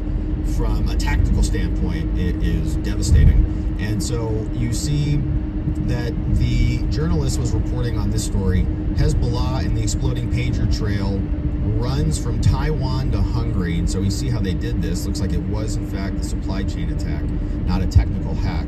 But a Taiwanese pager maker denied on Wednesday that it produced the devices. Gold Apollo said the devices were made under license by a company called BAC. That was based in Hungary's capital in Budapest. Israel's spy agency called Mossad, which has a long history of pulling off these attacks, planted explosives inside pagers imported by Hezbollah months before Tuesday's detonation, said a senior Lebanese security official and another source. The death toll rose to 12, 2 kids dead. A minister, Faraz Abayad, said on Wednesday, the attack wounded nearly 3,000 people. That is a lot, including many of the group's fighters and Iran's envoy to Beirut. Iran-backed Hezbollah has vowed to retaliate against Israel, whose military declined to comment. Two sides have been engaged in a cross-border war forever. Jordan's foreign minister accused an attack and escalation on many fronts. They said Hezbollah wants to avoid an all-out war, still wants to avoid one, but now that this is escalating, that's not going to happen. Hezbollah, Iran's most powerful proxy, said in a statement it would continue to support Hamas, and Israel should await a response to the massacre, which left faint fighters and others bloodied, hospitalized, or dead. One official said it was the group's biggest security breach in its history. Yeah, I would say so. We've got footage from hospital, various injuries, some missing fingers, gaping wounds on the hip. The plot appears to have been many months in the making, followed a series of other assassinations. The trail leads to Budapest. Now, the senior Lebanese security source said the group had ordered 5,000 pagers from Gold Apollo. Gold Apollo founder Hu Qingquang said the pagers used in the explosions were made by a company in Europe that they named in a statement as BAC. They said the product was not ours. All right, that company's probably not going to be around much longer. It was only that it had our brand on it. Who told reporters that the company's offices, the stated address for BAC was a peach building on a mostly residential street. The company name was posted on the glass door on an A4 sheet, so like a piece of paper. BAC Consulting. Bombs are coming consulting or something. A person at the building who asked not to be named, CEO of BAC Consulting, Christiana Barsani, says on her LinkedIn page that she worked as an advisor. Israeli officials did not respond to this. The devices had been modified at the production level. Wild. The Mossad injected a board inside of the device that has explosive material that receives a code. Very hard to detect it through any means. The source said about 3,000 pagers exploded when a coded message was sent to them, simultaneously activating the explosives. Another security source told Reuters that up to 3 grams of explosives were hidden in the new pagers. They'd gone undetected for months. In a televised speech, sternly warned supporters that their phones were more dangerous and to break their phones, but Hezbollah opted to distribute pagers. Obviously, that didn't work out. Complex operations from the Israeli Mossad. More recently, spy agent dead. California is trying to meddle with our elections. Gavin Newsom from California, the governor, just signed a bill to make certain satire, AI-created content illegal in the state of California. He posted this on X. He says, you can no longer knowingly distribute an ad or other election communications that contain materially deceptive content, including deepfakes. Signed it into law. I'll show you what it says. But here, he was even saying this, manipulating a voice in an ad. It illegal now to do it. And the ad that he's talking about, Elon was asking about it. He's like, what? You're referencing me? What are you talking about? I signed a bill. Elon retweets an altered Kamala Harris campaign video, and that's illegal now. So he's responding to redheaded libertarian saying it's satire, it's parody. You're allowed to do this. Gavin Newsom's a moron. Elon says, well, what video is he talking about? Why is he creating this? What is he so upset about? Why is Gavin Newsom so perturbed? And it was this one. And I think we played this when it came out. Your logical reasoning faculties in order to determine whether anything is real or true or not. Oh, Jesus Christ. Everywhere you go, you're making discernments about life on a constant basis. Is this safe? Is it satire or a parody? We can make that own conclusion ourselves. But our government is not really interested. Right by your brother's house.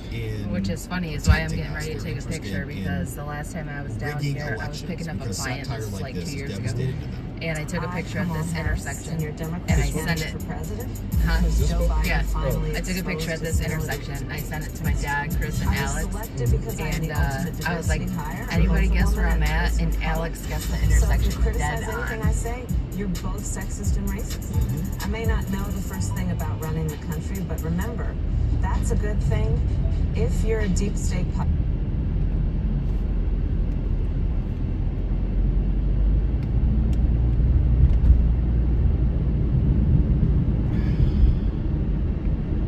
I had 4 years under the tutelage of the ultimate hide your total incompetence.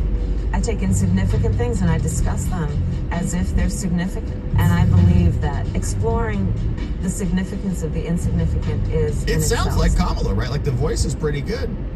But it's obviously not Kamala, right? Because she would never say this about herself. And if you listen closely, it's obviously AI. It's satire. We can make fun of these people. But Newsom wants to ban that, and more specifically, they want social media companies to stop stuff like this because it makes them freak out. California passes election deepfake laws saying that social media companies have to do something about it, and one of these laws could impact this year's presidential race. Isn't that fun? California will now require social media companies to moderate the spread of election-related impersonations powered by AI, known as deepfakes.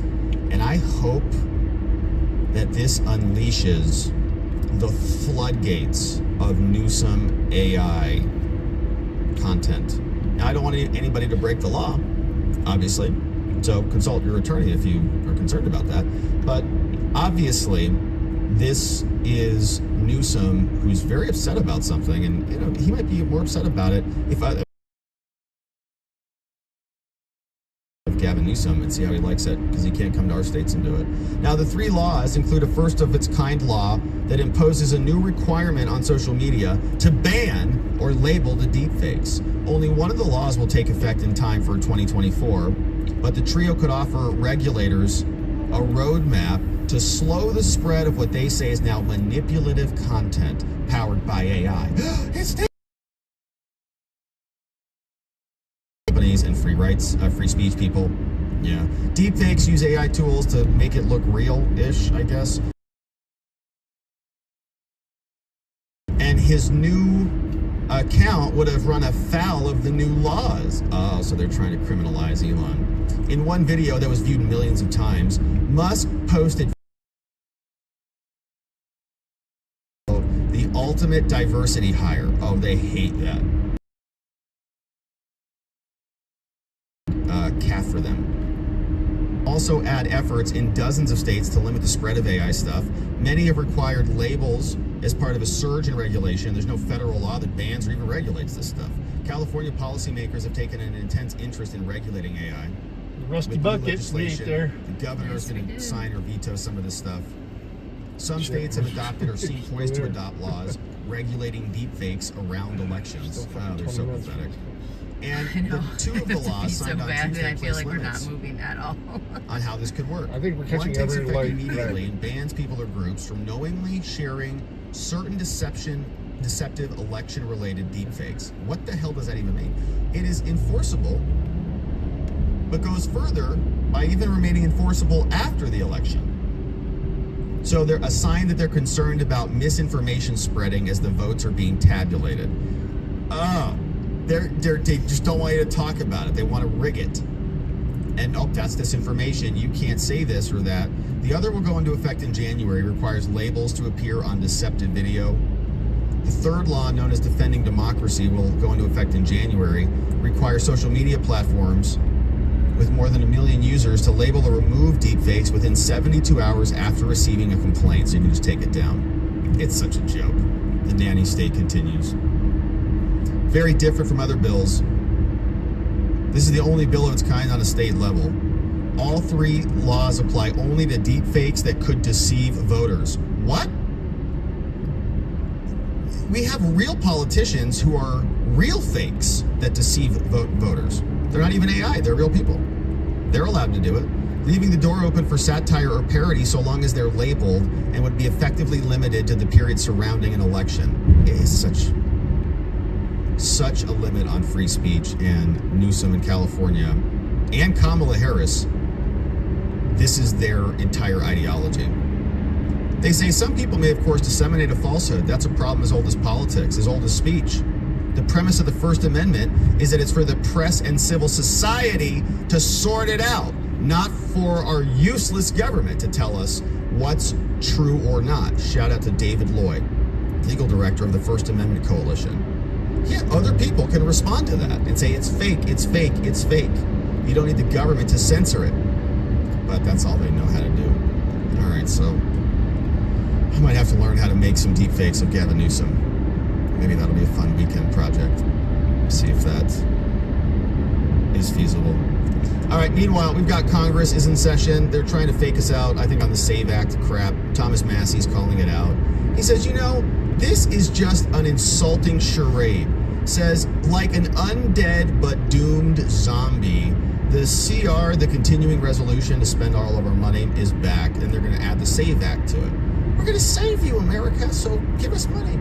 Speaker Johnson is fake fighting by attaching a bright, shiny object that he'll later abandon, which will go bye-bye, to a bill that continues our path of destructive spending. I won't be any part of this insulting charade. I'm a hell no. Right? So, you see what they're going to do. Look, America, give us the CR with a bunch of additional spending, and we'll give you this SAVE Act so that our elections are safe. Then they'll pass both of them. Then the Senate will say, actually, we only want this.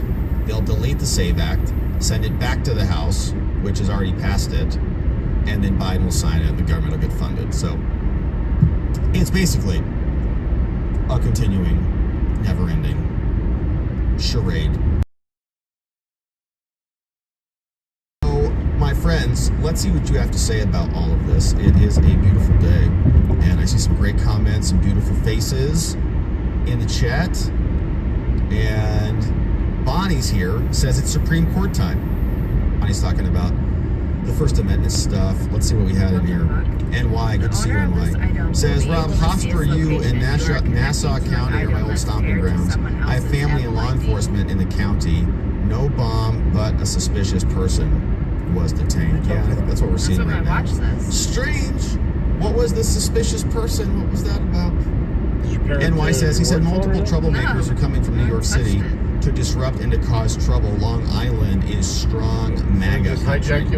That's cool. It's a good update. Rick Donner says, okay, bets on Harris trying to break out a Hispanic accent in her event. Yeah, like Jill.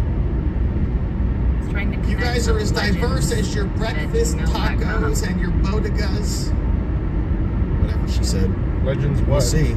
It's 50-50 odds on that. Crash, what's up? Crash 2 Contrary says, gotta give the Mossad credit. It's both innovative and funny. It's amazing. I mean, like, setting aside the politics, I mean, it's holy crap. It's like, yeah, I was trying to connect your work phone, probably.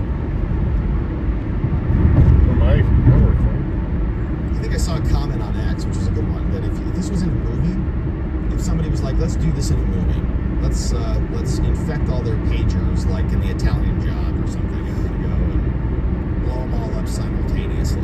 Like Star Wars did this. It's like execute Order 66, remember? When he took out all the Jedi. It's like how did they even do that? It's amazing. So it's wild. NY says, so a targeted attack against the soldiers and leaders. There is nothing wrong with that in war. NY asks, a missile is better? The same reporters would be asking this if Hezbollah did this. Skyline. This old guy says, what I want to know is why the hell is the Iranian ambassador carrying a pager that was provided to Hezbollah fighters, huh?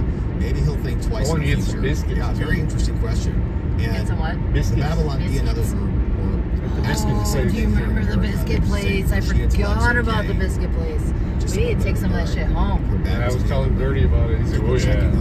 Shit, I forgot about that. What's it? Ilhan Omar. Remember the line? Oh yeah. Were they checking on them? These gotta be good biscuits. They were. AOC comes out in the cast and she's like, no. And some huge biscuits. Got burned.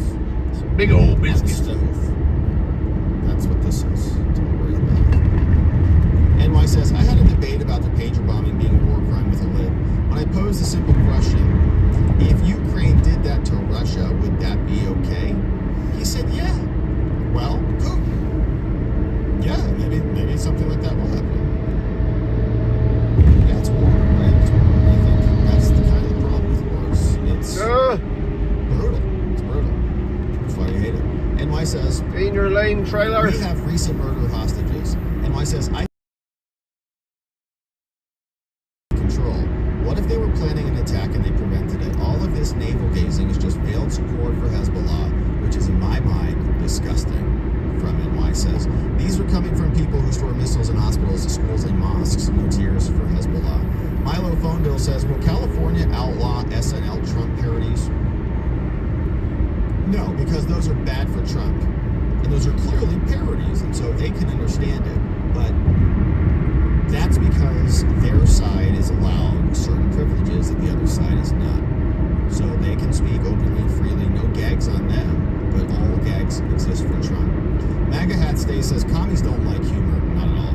Stalin's Soviet Union didn't have comedy clubs. The meme wars is a Trump phenomenon. The left can't meme. No, they can't.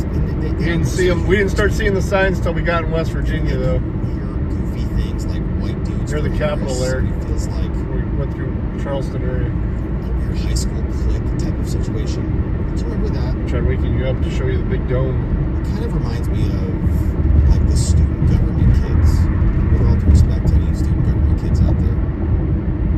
You know, they had a different feel about them, like the student government kids. Great.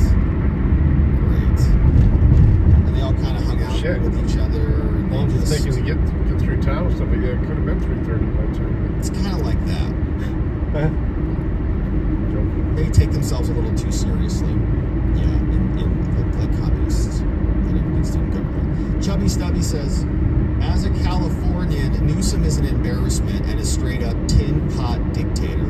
Now he's now attacking the First Amendment the same way he's attacking the Second Amendment. Do something blatantly against the Constitution and wait for SCOTUS to wrist slap him, then slightly tweak it and repeat it ad nauseum. Yeah, it feels like he might be signaling to something, right? Like he's gonna be promoted into some other status. Chubby, what's up, Chubby? Says, according to the parody and the satire exemption, Musk's post wouldn't have been in violation because all Musk did was retweet and the original had the required disclaimer. Not that it would stop Newsom or Gascon from trying to attack Musk. Yeah, I think that's right. They'll find a way to make it apply to him, but not to everybody else. This old guy says, I'm an adult male American. I don't need morons like Gavin Newsom protecting me from deepfakes. It's my decision to believe, disbelieve, or laugh my butt off about them with no help from Gavin at all. I completely agree with that. And it's strange that others don't. Others are like, well, that's dangerous for me. I don't want you to show me that stuff. Social media companies should be held accountable. It's condescending to everybody. It's like I would be embarrassed if, like, hey, we have to protect people against thinking. It's like treating people like less than you. It's like treating people like dumb slaves, like animals. 70 West. It's pathetic. But you see all these people on MSNBC doing it all the time. Well, we're on the wrong fucking road. God damn it. Okay. So can you respond to that, or do you need to thank him? Yeah, it jumped. Pathetic and weak. We know the answer. What's up? Rick D says, Yeah, Neil Avenue here. Hey, oh, here's Newsom. Yeah, hopefully we see a lot more of these. Show me on the doll where the memes hurt you, Newsy. Where? Right here. Right here in my pee-pee.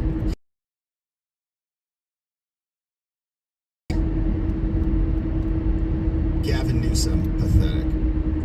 Good meme. Hopefully we see a lot more of those. We support all the Gavin Newsom memes because he's a little censor.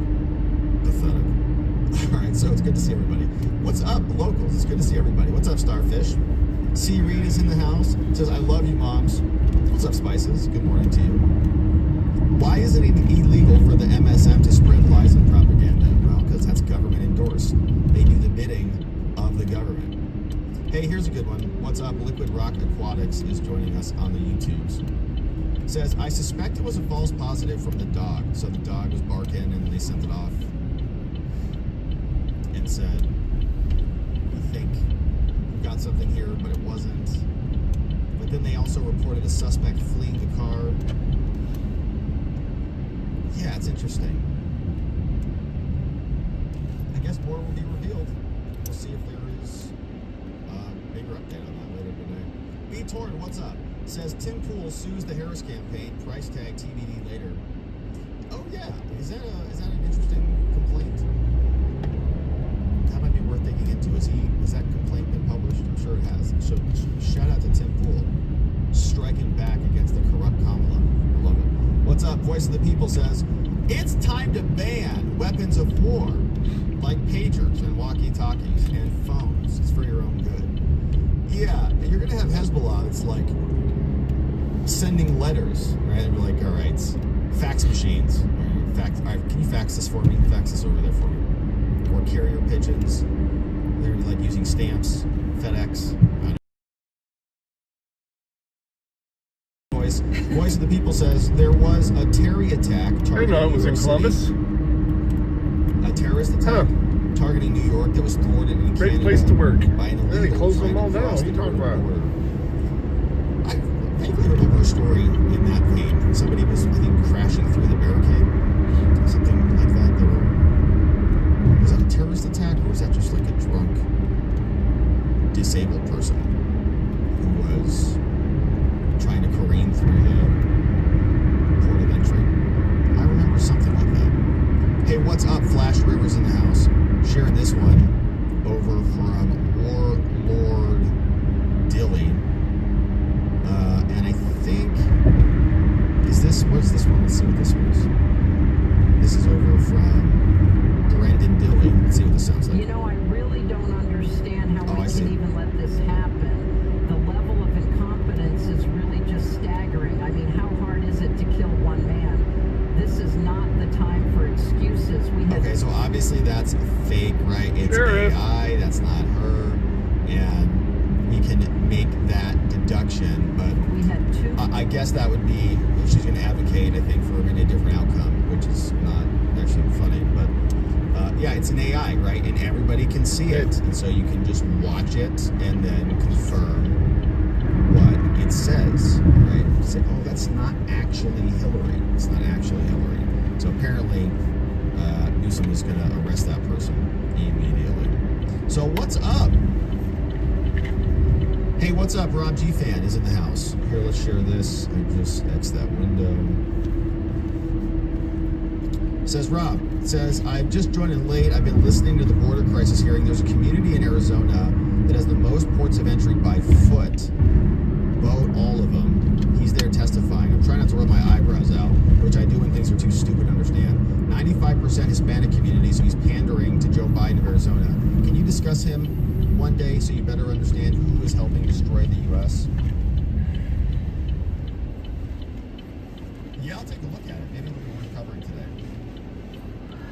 I'm not sure what we're going to get into on the show, but there's a bunch of activity in Congress. The explosives. I gotta pee, and I'm so hungry. 5 minutes, baby. I'm gonna make a song. In the car meant to scare people away from the rally. It says, see Nana. What's up, the Rubos? Yeah, flood the internet with Newsom memes.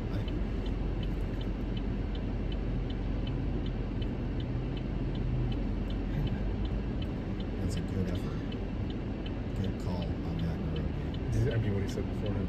Hey, NY says, I don't even understand how a lawyer unplug. Yep. That's the plan. Yep. I'll get there. I tried this with doctors I will during the unplug. pandemic and had to walk it back. It's shameful. They studied it. I'm just watching the BD thread. I haven't said anything in it. I'm just watching it, and Nikki is trying to take full advantage of my people right now, and I'm just getting so mad. Ryan's standing strong. Ryan's just ignoring her. So it needs to be undermined. This is good. Like that's what you need to learn to do. Right now. It's a bad document that needs to go. And it's hard to save your country when half the country totally disagrees with your founding. It'd be like 15 minutes, and she'll be like, "Do we have an update? Do we have an update? Are we good to go on this?" And nobody's saying a damn thing to her, and I'm just like, Weapons of Mass That's my Instruction. boys. I know. I'm just like, Tyler Gatto, Gatto, last name. Oh, Jen's there now. It's great. yeah. Absolutely love it so far. And he talks about that, like the education. He's probably saying to Jen, don't reply. I know he because Jen's still. I'm your boss. I know. The Second Amendment, in the right to remain silent, in all of these things. I just want to jump in and be like, "Fucking stop!" Just because I'm gone, I still see you. I still see you. I see what you're doing. Oh, Claire's sending me something. Oh, I know. I already saw that, and I was just like, What does it say? she something about another picture of a fucking TV.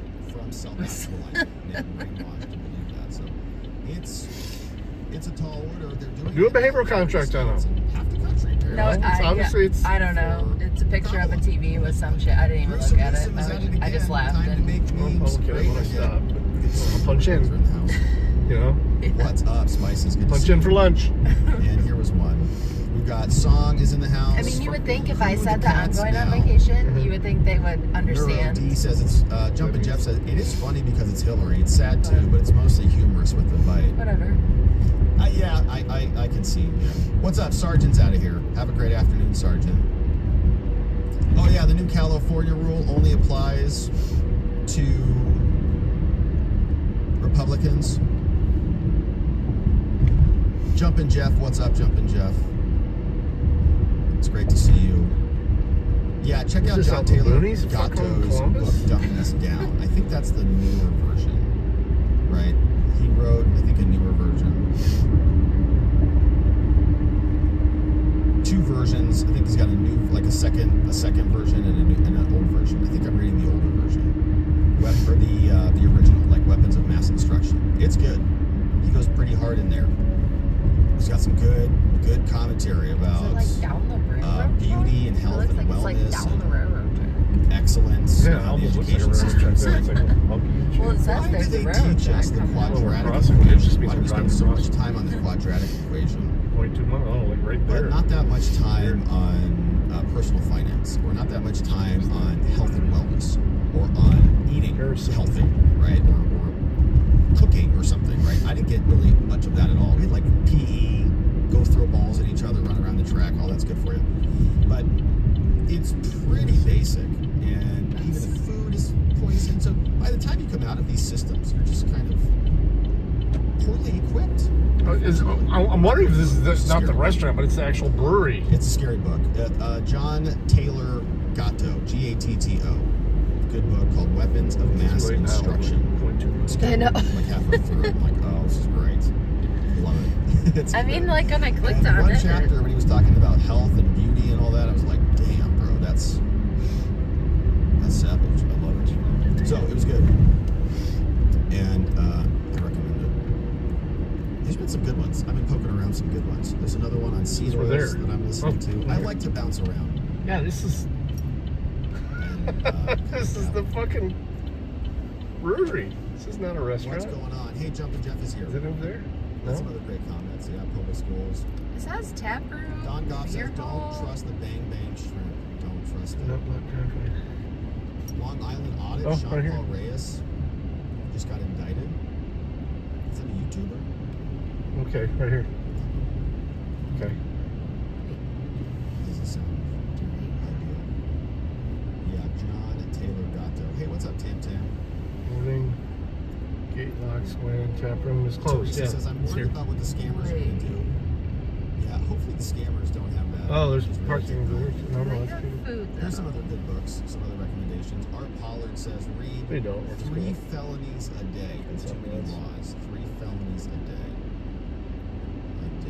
Book. Oh, I've not heard of this one. I don't think I've heard of this one. 3 felonies a day. How the feds target the innocent. Beer. This looks like a good one. Fuck. Find something else. I gotta Here's what it be looks so like. good. 3 felonies a day. Okay. Written by Harvey Silvergate. Well, it's a brewery. You asked me though. The average professional in the morning wakes up, goes to work, comes home, unaware that they've committed several federal crimes that Okay. day. Yes, so true. I would make this point all the time to people. Like, you broke the law 3 times on your way into our office, okay? Like, don't feel bad. You got picked on because the cops were picking on you. Mommy. You weren't doing anything bad. They're just picking on you. Updated You committed 3 Your location. felonies, you committed 3 crimes on your way into our office. You didn't get pulled over for it, so don't feel bad. They were doing a task force and you got nailed. So the volume of federal crimes in recent decades has increased. Danger spelled out in this do not solely apply to white-collar criminals. It's everybody. Yeah, it's everybody. They find reasons to pull you over for anything, basically, especially on the road. And that was a lot of that. A lot. You know, especially CDL drivers, too. CDL drivers. It's fun. Like your mud flaps are flailing in the wind. Really? It's like you look at the videos, like, no, they weren't. You guys are ridiculous. So That's your hours on Okay, this. here, what's going on? I don't know how to Hey, back what's it. up, Playing Hooky? This. It says, well, roundabout. I do that too, but you are brilliantly quick. I like to listen to audiobooks. I mean, I even listen to them when I'm going to bed and stuff. Just Go add business hours. Great. I really Go like ahead. listening and Downtown Columbus. But is it actually? throw a lot of it on in the background and try to absorb it by osmosis. And then when people like we're in recommend the, them, and I just kind of just buy it and I district start of listening to them. What I also like to do is jump, fast forward. So like a lot of the books you'll notice have like these big introductions. So like part 1 is all introductory stuff. Okay, what's in there? Read the table of contents. Ooh, what's that? Kind of go there. Like the buffet. Hey, Spices, you got some baby watermelons growing. That's amazing. Hey, what's up? NY says, NY has an opinion about this person. So, comment on it. What's up? Spices says, I'm...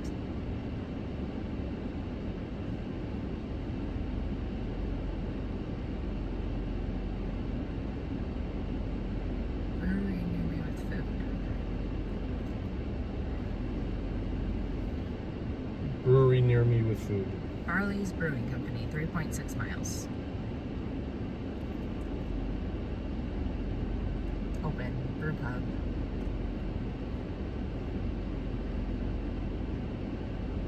What's it called? Barley's Brewing Company.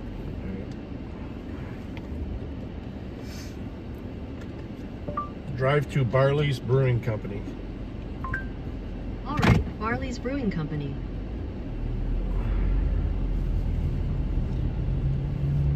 Oh, back the same way. We just can't.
That's gotta be a dispensary.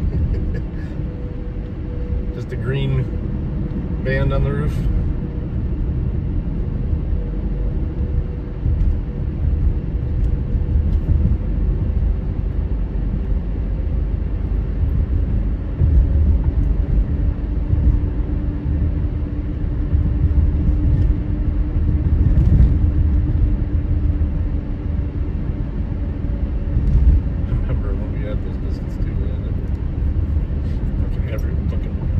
Crumbs everywhere.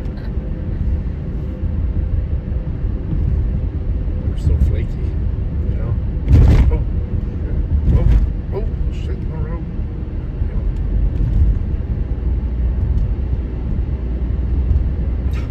Fucking 670.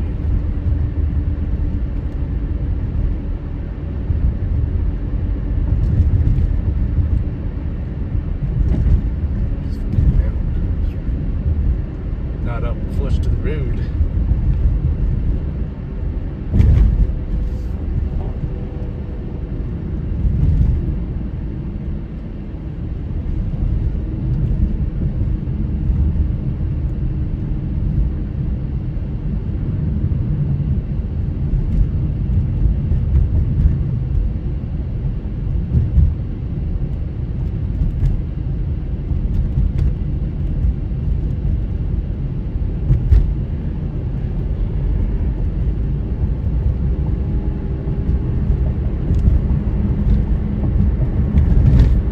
Lesson learned. Going to the Columbus. Well, yeah, that was my fault because I didn't move forward any by looking for food. Well, you would have assumed. Yeah. Mommy Bay is a restaurant. Right.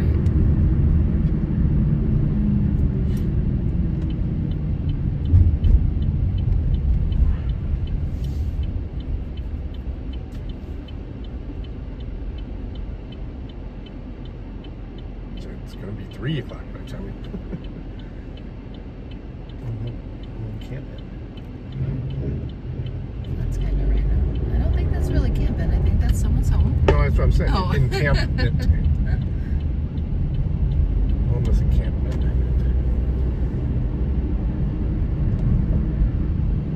All over Los Angeles like that. San Francisco.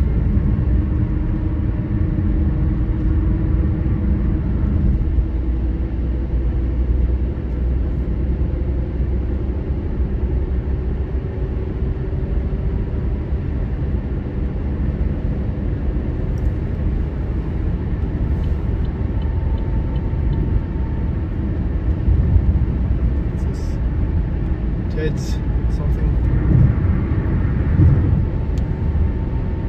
What am I doing? I'm getting back off the same road, Neal Road. It's ready.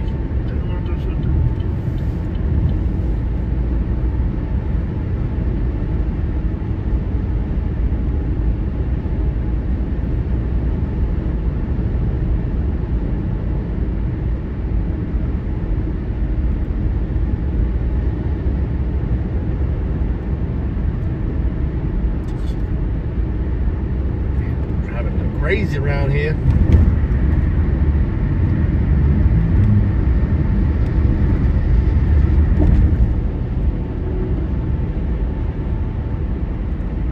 We were right by this place when we got off.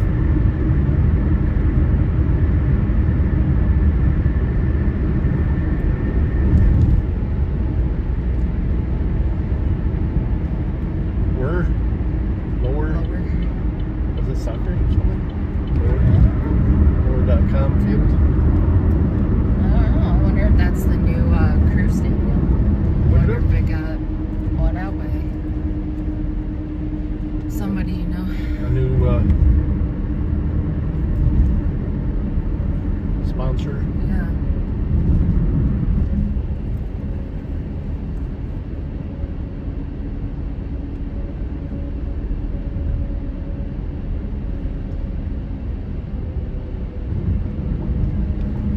America Park is only, they only bought that name for 25 years. They're getting close to, I wonder if they're doing it. Didn't it open in like 2000? Crew? No, Comerica Park. Oh, Comerica? Okay. I think it was 2000 or 99. And then 2 years later, Ford Field opened or something like that. I can't believe they're that old already. Remember being at Tiger Stadium. Why is it putting me back? Oh no, is it over here? Say, why is it putting me back in the freeways?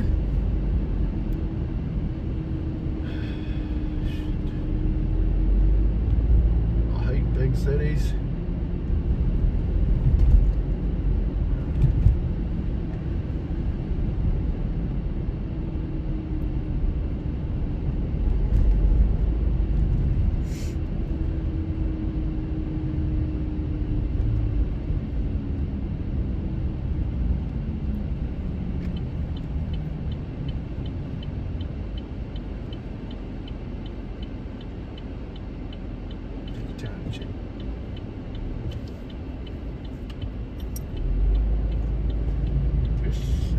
Right? Oh! Okay then.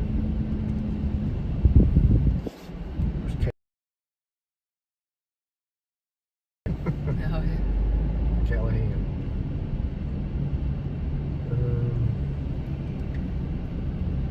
It's right here. Oh, you're going to High Street. Is that where the partying is for the games? Okay, it's here, but where's the parking for? Huh? Oh, it's parking right in front. Okay, here. What's the next block? Is there parking up there at the next block?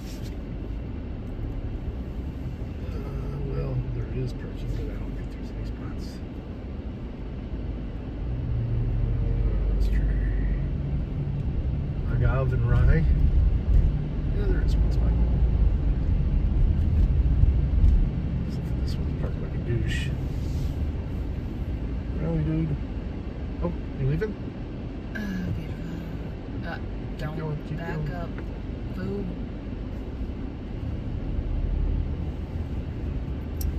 8 to 10 payment required. Okay, whatever. Ooh, there's a martini bar. Give me a martini so I can sleep the whole way. No. That's boring. 2 beer max. It's in Columbus. Fuck them scooters. Alright, we'll see you guys later. Probably go back live again later on. We'll see. Top of your head. Oh, hi. Sorry. Peace.